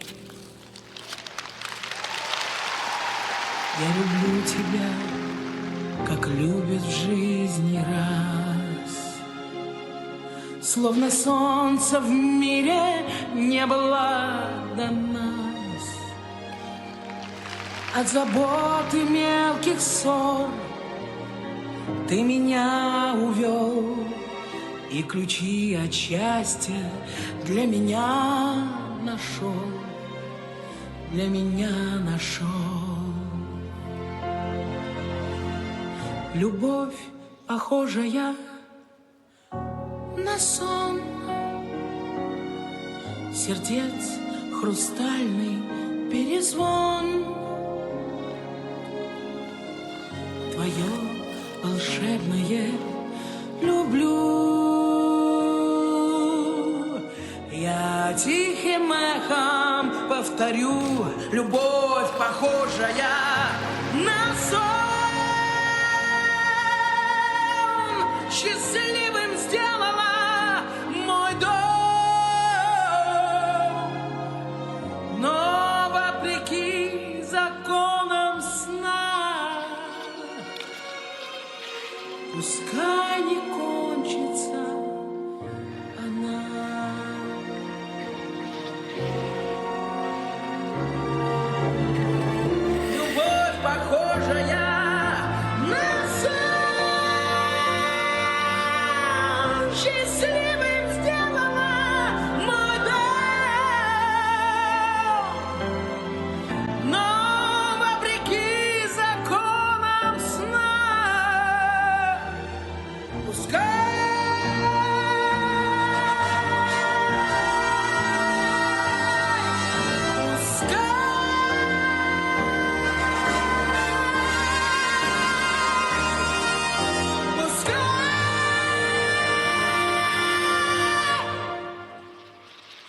Пускай не кончится она.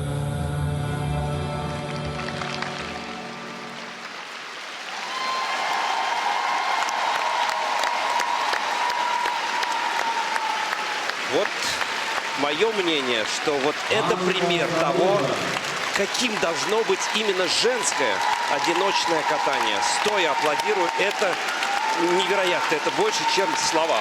Каждый раз я удивляюсь. Я понимаю, нет ультра-си, нет этих тройных акселей, четверных прыжков. Но это божество, это правда сон. И как тонко поется в этой песне, что любовь похожая на сон. Фигурное катание, которое продемонстрировала Анна Фролова. Действительно то катание, которое похоже на сон. Но, к сожалению, по законам сна не кончится этот сон никогда. И я правда не хочу просыпаться. Я хочу видеть вот такое женское одиночное катание. Спасибо. Держите, а то упаду. Да, мы буквально только что говорили о том, что кто-то поет во время того, как катается, а Аня своим катанием поет. Она поет и душой, и всем телом, и каждым движением, и до кончиков пальцев, и это просто до мурашек пробирает.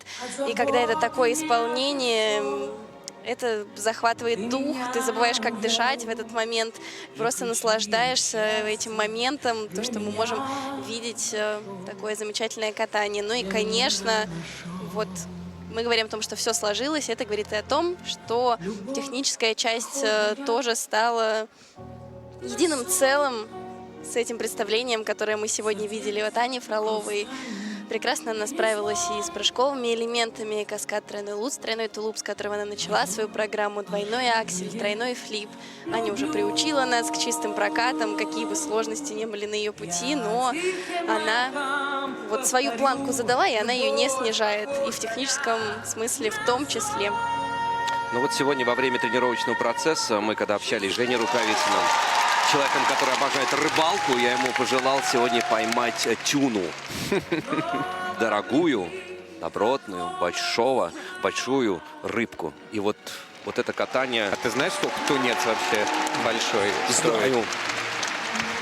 Это вот объемы того, что я сейчас видел и оцениваю. Всем любви. Всем любви, сказала Анна Фролова.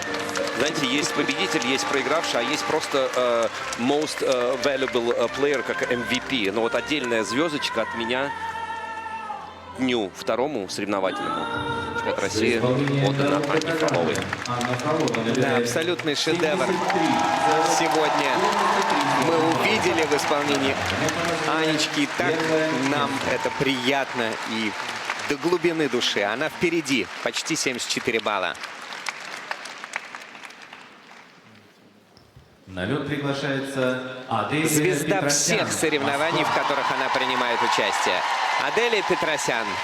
Надеемся, верим, что будет она звездой и на олимпийском небосклоне, куда двух наших спортсменов так великодушно допустили руководители Международного олимпийского комитета. Аделия танцует под Майкла Джексона. Сплошной хит. Planet Earth, my home, my place. What about sunrise? What about rain? What about all the things that you said we were to gain?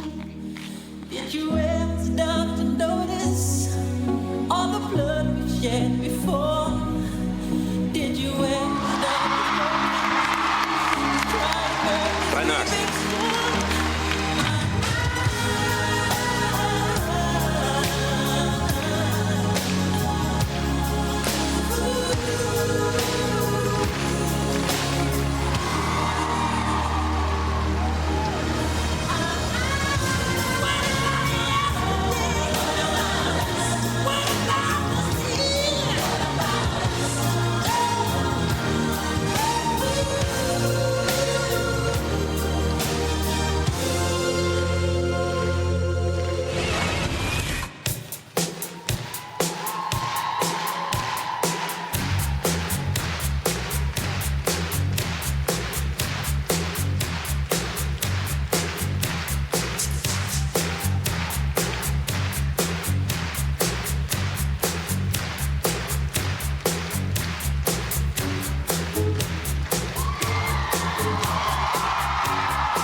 Manchester.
Мне мама рассказывала, что отдавала меня в фигурное катание для того, чтобы укрепить здоровье. Я хочу сказать, что фигурное катание, особенно вот такие прокаты, расшатывают мою нервную систему. Это невозможно спокойно просто смотреть, не осознавая, какой колоссальный труд заложен в то, что мы сейчас наблюдали. А как все сложно начиналось. Да, чемпионка России, но где был четверной тулуп, где был тройной аксель в начале сезона? Будет, все будет. Ой, сложно подобрать слова. Мне кажется, очень многое заключено во взгляде Аделии Петросян, который мы видели в самом начале программы, нам крупно показали. И мне кажется, в этих глазах было видно все. Это было и волнение, и переживания, которые переполняли Аделию. И одновременно это был решительный настрой показать ту работу, которая проделана, то, над чем они поработали. Тройной аксель. Долго мы на тренировке рассуждали, оправданный, неоправданный риск. Аделия взяла и сделала. И доказала, что это вообще и не риск, что она готова к этому элементу. Давайте посмотрим, конечно же, на него еще раз. Вот он, стартовый тройной аксель, элемент, который она впервые в этом сезоне исполнила на соревнованиях. И скромно не заявляла его, и никто как будто бы об этом не знал. А зачем нужна заявка, когда есть вот Когда прокат? можно прыгнуть. Да, когда можно пойти и сделать. Я пошел опять в сравнение. Это, как, знаете, очень далекий космос. Потому что пространство расширяется. И вот Аделия Петросян — это, как, наверное, то пространство, как иллюстрация мира фигурного катания. Она расширяет эти границы. И, как, знаете, мы видим сейчас не звезды, мы видим свет, который возник миллиарды лет назад. И есть те тела, которые мы никогда в жизни не увидим. Но именно сегодняшний день показывает, что все-таки это волшебство, сказка и вера должны оставаться до последнего. Сегодня мы увидели те звезды. Зрители не останавливаются в аплодисментах, не останавливаются. Весь стадион гудит и продолжает скандировать «Молодец, молодец», аплодировать и поддерживать Аделию после ее блестящего выступления. За исполнение короткой программы Аделия Петросян набирает 86. И почти на 13 баллов Аделия Петросян опережает ближайшую преследовательницу на 2,5 балла по компонентам и на 10 по элементам. Фролова же сказала, что это сон. Но вот сон не заканчивается. Мы продолжаем пребывать в этом сне. Абсолютно позитивная и танцевальная короткая программа Дарьи Садковой. Тренер-хореограф школы Тутберидзе Даниил Глихенгаус поставил ее под хиты Карлы Моррисон и Рики Мартина. И Дарья расцветает с каждым стартом. Очень успешным был для нее омский лед Гран-при. Снова, как и на прошлогоднем чемпионате России, когда она выиграла серебряную медаль. Но что такое лед и география? Все у нас в голове.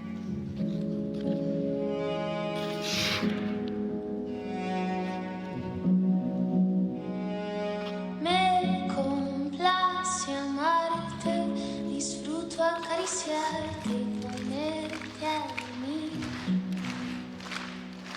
Es escalofriante tenerte de frente, hacerte sonreír. Quiero darte un beso, perder contigo mi tiempo, guardar tus secretos, cuidar tus momentos, abrazarte, esperarte, adorarte, tenerte paciencia.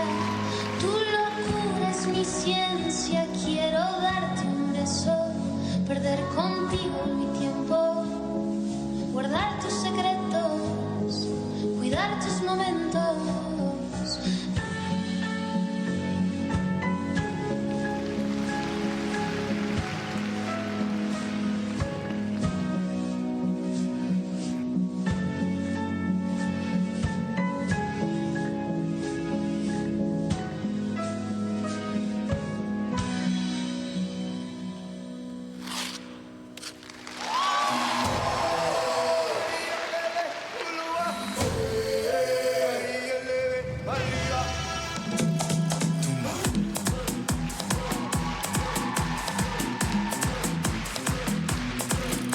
Sonó la campana y el fin de semana se deja ver.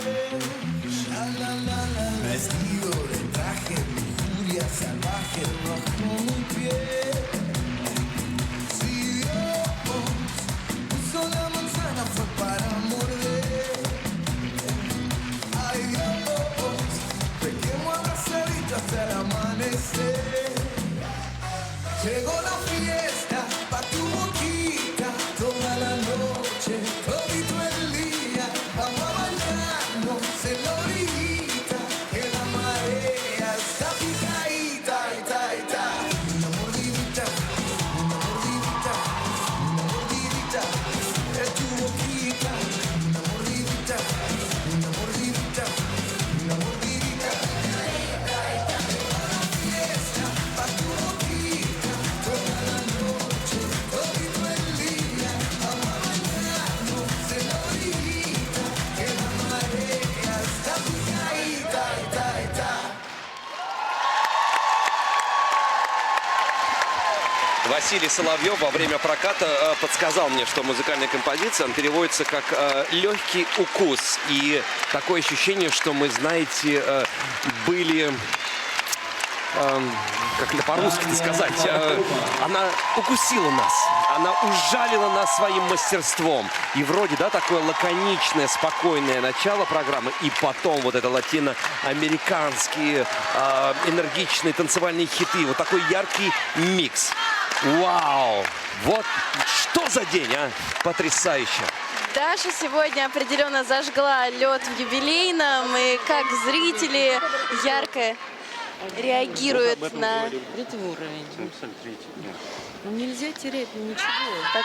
Надо все наоборот. Ругаются на третий уровень во вращении в заключительном. Все посчитали, глаз алмаз и... Нет, ну все, Бедуин, ты там вот это вот показала, все, уже на бедуинском тебя зашатала. Да, я Ну, тоже досчитала бы все равно. Вот, ты же 8 стояла. Так, отсюда. Очень интересно было послушать этот разбор после проката. Ну, справедливый разбор, как всегда, что все нужно доводить до идеала, раз уж собрались.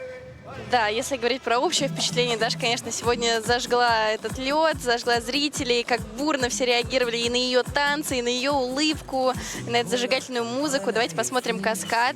Как тренеры сказали, каскад был очень хороший.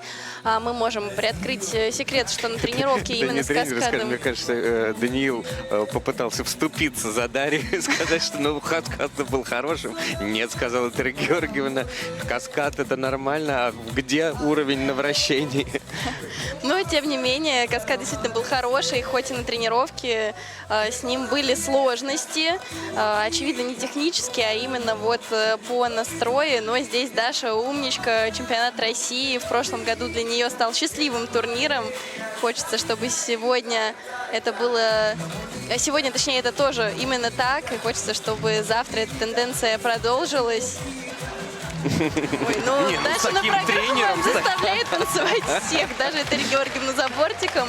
А вот, кстати, интересный момент. Очень долго Дашу отчитывали именно за вращение, которое должно быть 3-го уровня, а мы смотрим, и все вращения Даши оценили на 4-й уровень. Вот что интересно. Дорожка 3-го уровня, а вращения все на 4-й стоят. Прыжки все, как мы видим, да, в положительной зоне. Сегодня Даша умничка. Да, смотри, Даша. С таким же настроем и в произвольную программу. Да, именно. Ну, раскачалась, конечно, по ходу сезона, потому что с каждым разом все ярче и ярче она выполняет эту программу. Ну, не говоря уже про технику. Ну, правда, все на высший уровень. 73,27 балла. На данный момент она занимает И она примерно с идентичным результатом с Анной Фроловой занимает на данный момент 3-е место. Обошла ее по технике и уступила по компонентам. На лед приглашается Логично. Дина Хуснутдинова.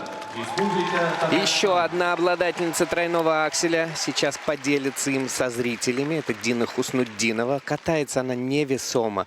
Есть у нее свой стиль, она нежна и точна, как в выражении эмоций, так и в исполнении элементов всех уровней, включая эксклюзивное вращение Дина Спин. Но каким эмоциональным было ее победное выступление в Казани. Она готова покорить весь мир.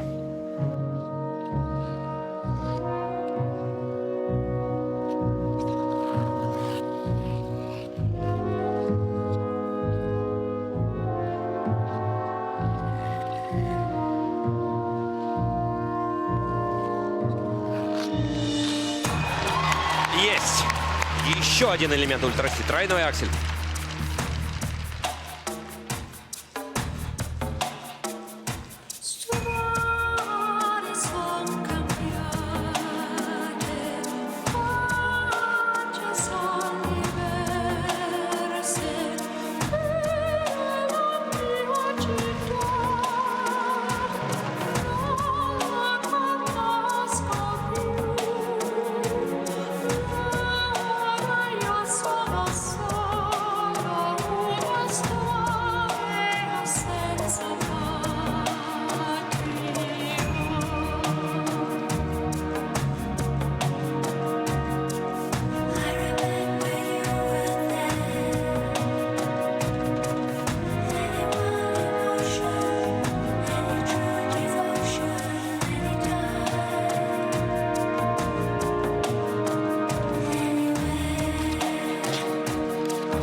Я себя поймал на мысли, что зря ты сел.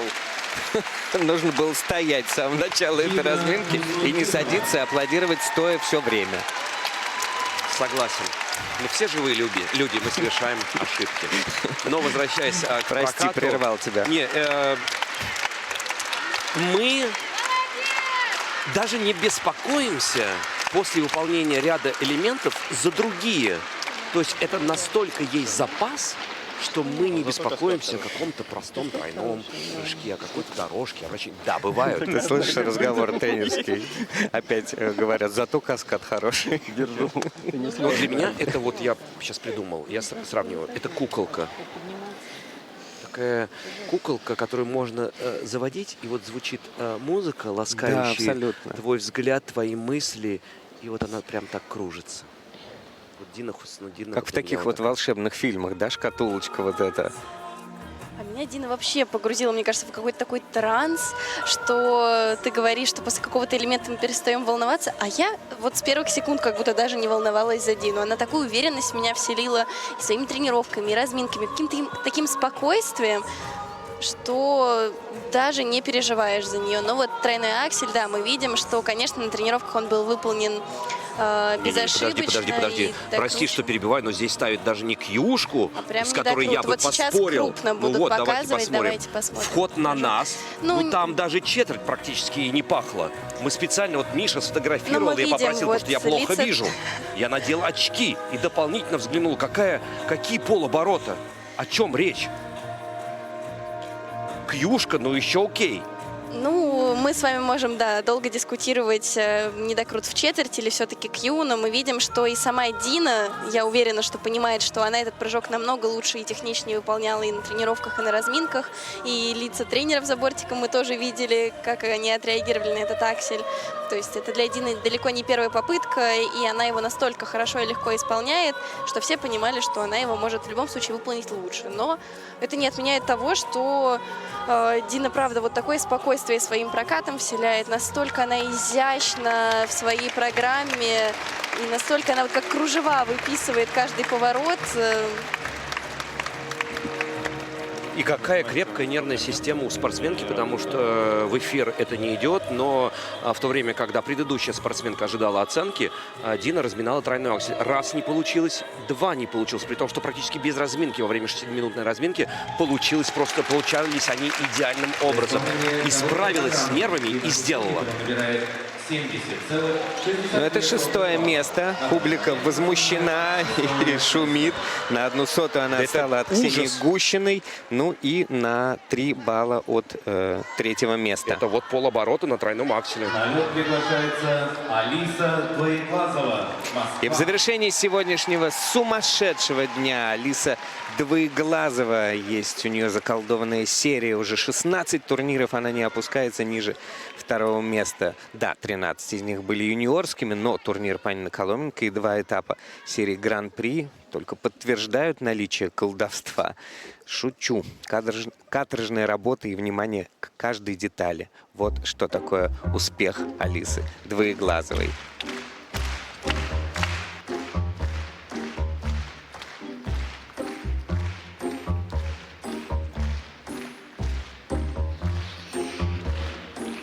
Oh ma douce souffrance, pourquoi s'acharner, tu recommences. Je ne suis qu'un être sans importance. Sans lui je suis un peu paro. Je déambule seul dans le métro. Une dernière danse pour oublier ma peine immense. Je veux m'enfuir, que tout recommence. Oh ma douce souffrance. Je remue le ciel, le jour, la nuit. Je danse avec le vent, la pluie. Un peu d'amour, un brin de miel. Et je danse, danse, danse, danse, danse, danse, danse. Et dans le bruit, je cours et j'ai peur. Et c'est mon tour.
завершает эти соревнования еще одна милая звездочка Алиса Двоеглазова.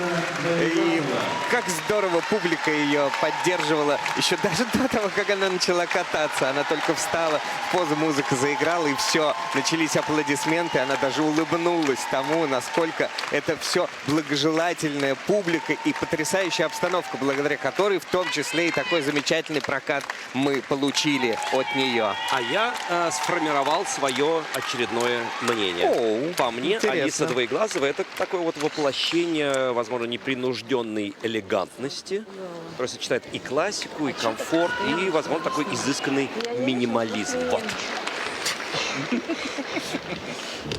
Новая проблема. Ну, потому что кажется, что Что кажется? меня прям подкидывало на прыжках. Пользуйся этим. Это хорошо, да. Это хорошо, я согласен, Даниил Лихенгас, да. И хорошо, что подкидывала. Нормально, чуть-чуть застряла в дороге. В середине. После колена провалилась по скорости.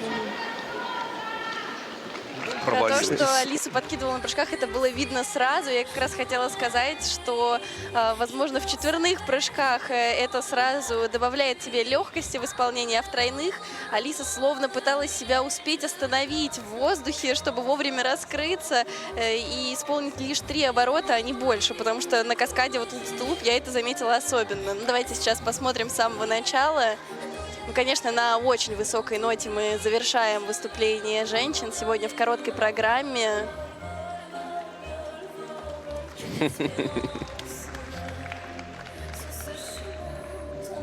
Затем тройной флип. Тоже мы видим, на какой высоте он исполнен.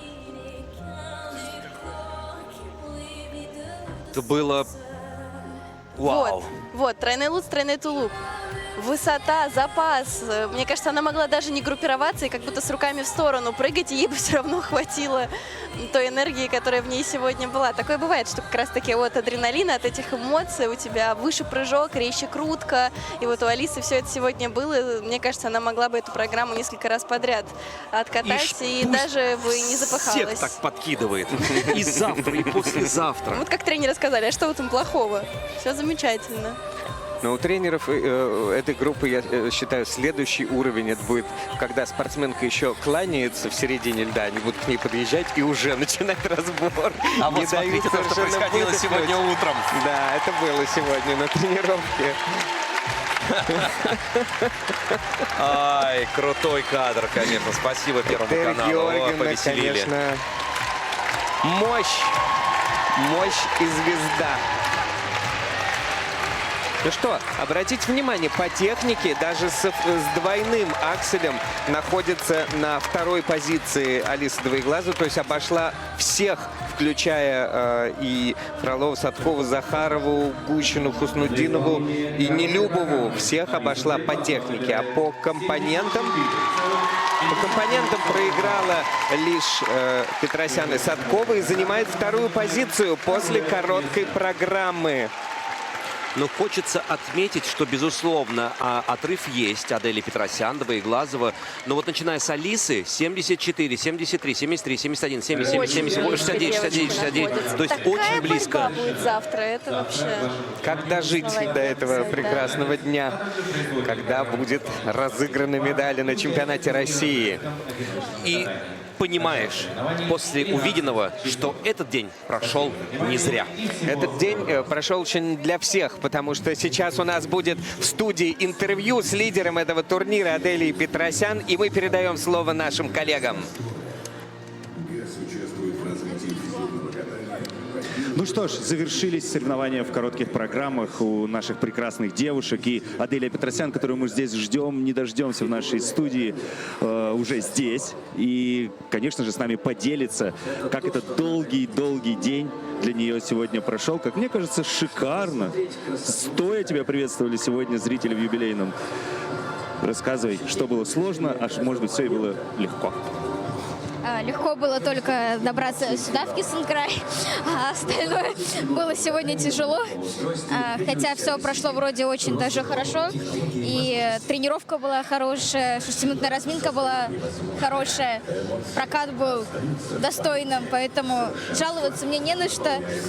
Зрители поддерживали просто, я уже даже не знаю на каком уровне, потому что они и стоя, и аплодировали, и кричали. Это было очень здорово. Но правильно говорят, что если выглядит легко, не значит, что это на самом деле на практике тоже легко. 86 баллов за короткую программу. Ты ожидала вообще такую цифру?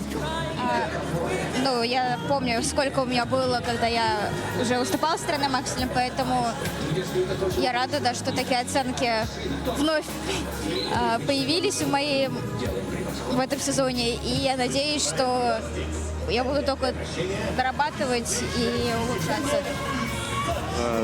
Сезон начался у тебя с отбора сначала на Олимпиаду, потом мы не видели долго ультраси, не получались, как будто так как бы тяжело ты входила в этот сезон, но как будто бы набрала форму прямо к самому важному старту внутри нашей страны, к чемпионату России. Расскажи, это такая стратегия была, чтобы сразу не сверкать, а потихонечку подниматься по этой лесенке? Такой стратегии не было. У меня было практически 3 месяца межсезонья. Я была с травмой. В общем, первый месяц был входящий, потом травма на 2 месяца практически меня выбила. И вот я очень рада, что именно сейчас я начинаю набирать форму. Она еще, естественно, не пиковая. Надеюсь, что весь пик придется на февраль. Ты участвовала вне конкурса на этапе Гран-при России в Омске, катала произвольную программу, где продемонстрировала 2 прекраснейших четверных тулупа. Тройного акселя мы от тебя пока что в этом сезоне не видели. Вот только сегодня ты нам его продемонстрировала. Насколько вообще легко он тебе поддался? Понятное дело, мы уже услышали, что ничего просто так не дается, конечно же. Но вот если сравнивать с ультраси именно четверными, многие спортсменки даже говорят, что тройной аксель намного сложнее для них исполнять, чем четверные сальховые, тулупы и даже луцы. Вот для тебя как? У меня он немного вообще странный сам по себе аксель, он и выглядит необычно, мне кажется. Вот. Я, когда его ловлю, мне достаточно легко его держать. Просто вот было важно именно поймать выезд и начинать уже набирать обороты и прыгать больше, больше, больше. Когда я уже ноги забиты полностью, я иду и прыгаю этот элемент, я понимаю, что уже он более-менее подходит к стабильному элементу. Когда удалось выехать, причем так уверенно, стартовый свой прыжок, тройной аксель, выдохнула и уже начала кайфовать во время программы, или все-таки было напряжение? После тройного акселя вообще хотелось, в принципе, начать прыгать просто от радости, а не дальше ехать, но я очень старалась. Ну, получается, ты продолжила прыгать. За тебя Данил Маркович попрыгал за бортиком. Прыгнула от радости и дальше тоже поехала от радости прыгать. Нет, я знала, что мне расслабиться нельзя ни в коем случае, тем более был уже опыт 2 года назад в Красноярске. Я, правда, там не расслабилась, но все равно тройной аксель я уронила. Я ехала, держала в голове, что еще далеко не конец программы, и надо доехать, выйти со льда и уже расслабиться. Что вот, я расслабилась исключительно сидя в Кисенкрае. Впереди произвольная программа. Какие у тебя планы? Я уверена, что пойдешь в 2 четверных тулупа по планам. Тройной аксель. Будешь ли вставлять? Не люблю уже говорить про произвольную программу. Я поговорила, вот мы с вами тоже обсуждали. И Поэтому я и не спрашивал вот тебя этот правильно, вопрос. да. Я уже... Если что, это я во всем виновата. Ну вот, просто надеюсь, что все получится. Мы тоже надеемся. Отдыхай, пожалуйста, восстанавливайся. И мы ждем тебя в произвольной программе с твоей страстной программой. Спасибо большое. Аделия огромная молодец. Мы же продолжаем общаться с вами, ждем наши интервью. И совсем скоро наши девочки еще раз перед вами предстанут и расскажут о своих эмоциях после коротких программ. Женька, вот ты можешь еще выделить, может быть, из тех, кто сегодня выступал. Я хочу поговорить про Алису Двоеглазову, потому что как будто бы железная леди настоящая. Первый чемпионат России. Первый чемпионат России для такой юной девушки, которая буквально ворвалась в элиту женского одиночного катания нашего российского. Последняя она закрывала сегодня соревнования. То есть какой нерв после невероятного проката Аделии Петросян, когда зал здесь просто сходил с ума. И вот так вот выдержать, такую держать стержень, мне кажется, дорогого стоит. Это большой чемпионский характер. Ну, давай узнаем, каков был ее опыт, какие ее внутренние ощущения после такого старта чемпионата России для нее. Она поделилась комментарием с нами. Алис, примите, пожалуйста, мои искренние поздравления. Не теряйте улыбку, пожалуйста. Какая вы умница, и я вас поздравляю с качественным, очень крутым дебютом на взрослых чемпионатах России. Что такое взрослый чемпионат России? Вы его прочувствовали? Я прочувствовала эту атмосферу, и мне кажется, здесь еще все намного больше красочнее, и как-то, я не знаю, даже ощущение, знаете, вот прям, вот, я даже не знаю, как передать этими словами, по сравнению, например, с юниорским первенством России, наверное, потому что очень много зрителей, особенно много и на этой арене, и поддержка, конечно, просто великолепная. Дебют дебютом, но перед прокатом вы выглядели почему-то абсолютно спокойной. Как настраивались, что было внутри, и Сергей Викторович, отправляя вас на лед, как-то по-мужски, уж я не знаю, как это называется, крепким мужским рукопожатием вас отправил. Это на удачу было? Ну, не знаю, на удачу это было или нет, но настраивала я себя просто на спокойный рабочий прокат, как на тренировках. Я много времени уделяла мелочам, и это видно и в моих оценках, что в первую очередь меня сейчас очень радует. И, наверное, больше всего просто волновалась за крайний номер, вот так вот закрывать короткую программу. Хотя мне уже не впервые в этом сезоне, но именно вот чемпионат России вот так вот. А на каком элементе программы психологически была концентрация, после исполнения которого вы ехали и думали, все, Алиса, спокойно, все сделали, дальше просто едем? Наверное, после двойного акселя обычно я чувствую уже какую-то усталость, а я прыгнула этот прыжок, и я заезжаю на тройной флип, подумала, что-то я еще не начала дышать сильнее, вот, и просто держала концентрацию. А так именно уже на дорожке шагов по усилению музыки я именно намного больше эмоций выдавала, чем до исполнения всех прыжковых элементов. Как себя чувствуют самые сложные прыжки, которые мы, надеюсь, увидим в произвольной программе? Есть ли на 100% ресурс, чтобы сделать ее чистой? Я очень много над ними работала, и психологически, и физически, чтобы перебороть, наверное, какую-то грань и планку в своей голове. И был план, по которому я вот работала сейчас 3 недели. Это для меня тоже впервые. Вот, немножко по-другому подходила именно к этим элементам. Но я надеюсь, что все это сработает и все получится. Еще раз огромное вам спасибо. Наслаждайтесь высоким уровнем этих соревнований и чистого проката, конечно. Спасибо. Это была Алиса Двоеглазова, но к нам в студии присоединился Михаил Коляда и его уже легендарные записки по коротким программам женщин. Но Миша с нами потом поделится своими комментариями. А у нас подоспело небольшое интервью с самой стабильной, одной из самых стабильных девочек нашей женской одиночки, Анной Фроловой. Смотрим. Анечка, я вас поздравляю с великолепной работой на льду, с великолепным прокатом. Вы знаете, для меня Анна Фролова — это 3 слова. Трудолюбие, стабильность и надежность. Эти все эпитеты сегодня были, либо, может, вы подберете свои. Под великолепную музыку Адели Петросян, ее крутейший прокат, скажу, что сегодня присутствовала стабильность, уверенность, надежность, наверное, но как всегда есть над чем работать. И все равно я допускала какую-то долю сомнений, даже на 6-минутке.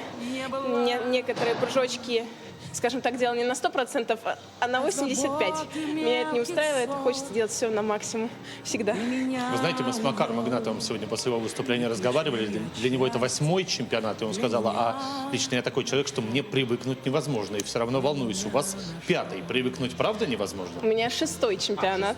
Да. У меня 6-й чемпионат, и на самом деле эта мысль очень подбадривает, с одной стороны, а с другой стороны, какая-то даже немного пугающая. Ты думаешь, ничего себе, 6-й, то есть девочки кто-то совсем на 1-й выходит, а ты уже 6 лет участвуешь в этом мероприятии. И, конечно, привыкнуть невозможно, правда. Макар абсолютно прав, я с ним согласна, потому что ты каждый раз испытываешь одни и те же эмоции, новую бурю, новую волну, и это круто. Я считаю, что если бы можно было привыкнуть, терялась бы перчинка, эти специи, скажем так.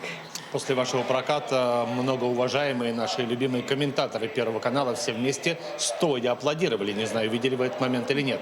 Хорошая ли это эмоциональная оценка работе на льду? Я не видела, но, наверное, это хорошая оценка. Я очень рада и довольна, что вызвала такие эмоции. Спасибо большое нашим прекрасным комментаторам. Я их с удовольствием слушаю. Вот. Передаю им привет. Спасибо, что оценили мою работу, мой труд. Буду работать дальше. Спасибо в первую очередь вам и чистой вам произвольной программы. Спасибо. Действительно, всем хочется пожелать чистых программ, а не таких, как листы Михаила Коляды, которые все абсолютно исписаны этими заметками знаменитыми, конспектами. Миш, ну я передаю слово тебе, потому что если изюминка женского одиночного катания — Анна Фролова, то в студии изюминка наша — это ты. Спасибо большое, Максим. Тут у меня, в общем-то, написано про всех. И, ну, давайте пробежимся вкратце про 3-ю разминку. Я себе пометил разминка эпитетов. Потому что действительно, буквально 5 спортсменок я написал рядышком топ. А по поводу Дины Хуснутдиновой пока растет. Ну, давайте пробежимся по порядку. Мария Захарова. Как по маслу. Сегодня действительно программа выглядела изящно, круто, мощно. И очень достойный дебют. Уверенно, круто, дерзко. Анна Фролова. Идеально. Бриллиант и 3 восклицательных знака. Тут уже, мне кажется, слова излишни. А вот я хочу тебя спросить. Мне не показался прокат Анны Фроловой сегодня идеальным, потому что как будто бы не додержал на этот нерв. Я как зачарованный, как всегда, смотрел на Аню. Вот так вот прямо дыхание у меня захватывало ее катание. Это действительно очень нежно. Но последнее вращение.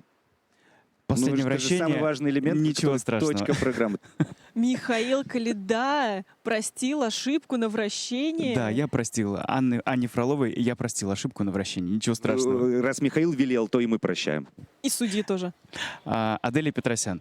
Умница. Сегодня было все. Собралась. Мы видели на утренней тренировке, что она боролась. На 6-минутной разминке она боролась. И потом до выхода на старт она также боролась. Она даже в гневе сняла перчатки и, видимо, как-то вот взбодрилась. В нужный момент собралась. Молодец. Дарья Садкова зажгла на 1000%. И выходить после фееричного проката Аделии Петросян, ну, мягко говоря, непросто. Она сегодня справилась. Зал кричал «мало». Дина Хуснутдинова. Тройной аксель на тренировке был лучше. Да, действительно, на 6-минутной разминке он был лучше. И, ну, в прокате ничего страшного. Она только растет, и все у нее обязательно получится. Легкая, короткая программа на одном дыхании и очень спокойно. Алиса Двоеглазова. Вдумчиво катает. По ней не скажешь, что первый год во взрослых. Изысканный минимализм. Браво, Михаил. Это был действительно изысканный комментарий от Михаила Коляды. Сегодняшний соревновательный день подошел к концу. Это было действительно феерично. И мужчины нас порадовали своими короткими программами. И девушки тоже буквально блистали сегодня в своих коротких программах. И мы увидели ультраси. Даже в первой разминке было 2 тройных акселя исполнено. И как будто бы в женском одиночном катании уже это не является каким-то в России эффектом вау, что ли. Пока что не прыгает свой аксель в короткой программе, хотя тоже им владеет Дарья Садкова. Она тоже готова с нами поделиться своими эмоциями, потому что как будто сегодня она как рыба в воде была здесь в Петербурге, купалась в овациях. Давайте послушаем, так ли это на самом деле. Дарья Андреевна, спасибо вам за это выступление. Вы знаете, я всегда получаю колоссальное удовольствие, когда вы на льду. Но восприятие самого спортсмена тоже очень важно, поэтому спрашиваю так, а получили ли вы сегодня удовольствие? Когда я сделала первый прыжок, до этого момента, конечно, я находилась в напряжении, потому что я заезжаю, по сути, на главный элемент в своей программе, это каскад. И от этого прыжка зависит очень многое, поэтому я стараюсь максимально держать концентрацию и ориентируюсь только на ощущения в своем теле. И когда я его сделала чисто, я заезжала на следующий прыжок, и я сначала подумала, ну все, теперь спокойно, можно потихоньку получать удовольствие, а потом, как по щелчку, такая, нет, подожди, надо еще другие два элемента доделать. И после того, как сделала следующие два элемента, то уже, конечно, получила удовольствие, потому что у меня идет и смена музыки, и начинается более быстрая, веселая, и мне очень нравится этот образ, я вообще очень люблю эту программу, и всегда, вот, который у нас уже старт, были контрольные прокаты в Питере, 2 этапа, еще я выступала на мемориале Панина Коломенкина здесь в Питере, и вот сейчас получается 5-е соревнование, ну, 5-й старт в этом сезоне, и каждый раз я очень счастлива показывать эту программу. Наверное, сейчас это любимая короткая. Вот, и поэтому получаю, безусловно, колоссальное удовольствие, когда вот удается катать ее чисто. Пока что все 5 раз удавалось. И надеюсь, что до конца этого сезона также продолжу эту серию чистых прокатов, чтобы прожить полностью этот образ, потому что, опять же таки, повторюсь, он мне очень нравится. А поделитесь, пожалуйста, маленьким таким психологическим моментом, как у вас в голове это работает. То есть, понятное дело, в прошлом году, когда вы ехали на чемпионат России в Омске, это одно дело, а сейчас приезжаете сюда уже в статусе серебряного призера. А в вашем ощущении ответственности или в волнении что-то меняется из-за этого? Сейчас я не чувствую вообще никакого волнения. И по приезде сюда тоже его не чувствовала. Был момент только после сегодняшней утренней тренировки, потому что она у меня, мягко говоря, не сдалась. Прокат у меня был нечистый. Я сорвала как раз вот первый луц. И в целом тренировка могла бы пройти намного лучше. И после нее я переживала. Но потом у нас был достаточно большой перерыв. Я успела поспать, отдохнуть, почитать книгу и спокойно собраться. Уже приехала сюда специально заранее, чтобы как-то хватало времени на все, спокойно все сделать. И поэтому волнения особо такого не было. Да и даже, признаюсь честно, в прошлом году, когда я приехала на чемпионат России в Омск, то я испытывала очень сильный стресс перед короткой программой. Я очень плохо спала ночью, не могла долго уснуть. И вот за 2 дня до соревнований очень сильно переживала, сейчас такого не было. Дарья Андреевна, не терять настрой, не терять уверенность в себе и чистой вам произвольной программы. Спасибо. Это была Даша Садкова, ее эмоции от проката короткой программы. Но у нас есть еще пару комментариев от 2 наших дебютанток. Это Дина Хуснудинова и Мария Захарова. Дине 16 лет, это первый чемпионат России для нее. А также Марии Захаровой уже 18 лет, и это также первый чемпионат России в ее карьере. Да, действительно, вот так бывает в 18 лет, и ты только-только дебютируешь. Но это связано с чем? Связано было с травмами. 2 сезона практически такая яркая фигуристка потеряла, и мы как будто бы даже и не знали, что она у нас есть. И в этом сезоне она просто нам открыла глаза. Не только на свое существование, но то, что можно так круто кататься, не имея соревновательный опыт на протяжении 2 сезонов. Дина Хуснудинова, что ей не хватает? Но мне кажется, прежде всего, она еще такая немножко сыроватая, что ли, да, для взрослого катания. Ну, как будто бы немножко не взрослое катание, все-таки еще юниорское. Потому что только-только тоже совершила на этот переход и каталась до этого, тренировалась в Казани, где, в принципе, всему и научилась. И вот в этом сезоне перешла в группу Этери Георгиевны Тутберидзе, где, я думаю, как раз вот, может быть, уже в следующее межсезонье, я уверен, что Дина будет выглядеть абсолютно по-другому в следующем сезоне. Просто нужно время для того, чтобы адаптироваться, для того, чтобы стать лучше. Ну что ж, давайте послушаем, что же наши юные дарования нам рассказали. Дин, мои поздравления с великолепным прокатом. Какая вы яркая, какая вы умница, как у вас красиво все получается. Ну и, естественно, поздравляю с дебютом на взрослом чемпионате России. Что такое взрослый чемпионат России? Такой у меня вопрос. Спасибо большое за поздравления. Рада оказаться на этом чемпионате России. Он у меня, да, первый. Вот. Чемпионат России для меня это самый важный турнир в сезоне. И, к сожалению, не получилось показать весь максимум, который я могла бы сделать в короткой программе. Но ничего, я буду стараться в произвольной на максимум выкатать свои возможности. То ли вы умеете профессионально скрывать волнение, то ли вы почему-то не волнуетесь. Как оно на самом деле? И было ли, дрожали ли ноги при выходе на лед? Да, конечно, волнение присутствовало, оно всегда присутствует. Поэтому, наверное, получилось совладать этим волнением, и я этому очень рада. А чуть подробнее расскажите нам про исполнение тройного акселя, с какими мыслями вы на него заходили и как он получился. Наши многоуважаемые судьи поставили недокрут, я его не видел. Для меня идеальный тройной аксель. Вот как вы его прожили, этот сложный элемент? Я достаточно сильно нервничала перед ним, потому что такая публика, большой зал, чуть-чуть был мандраж, но я рада, что хотя бы смогла его приземлить. А какую задачу при дебюте на взрослом чемпионате России Дина Хуснутдинова хочет перед собой поставить? Я говорю, конечно, не про баллы, может быть, не про какое-то определенное место. Просто чем вы останетесь довольны? Останусь довольной чистым прокатом произвольной программы. Желаем вам чистого проката, произвольной программы, и чтобы вы были довольны. Благодарю. Маш, спасибо вам за это выступление. Какая вы яркая, какая вы органичная, и как вам идет все-таки эта музыка.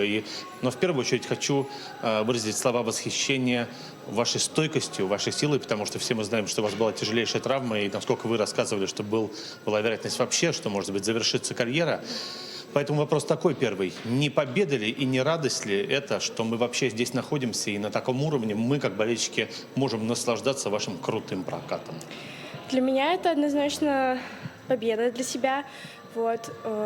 И победа, наверное, не только из-за травмы, а еще победа то, что вчера, сегодня, как для меня, были тренировки не очень.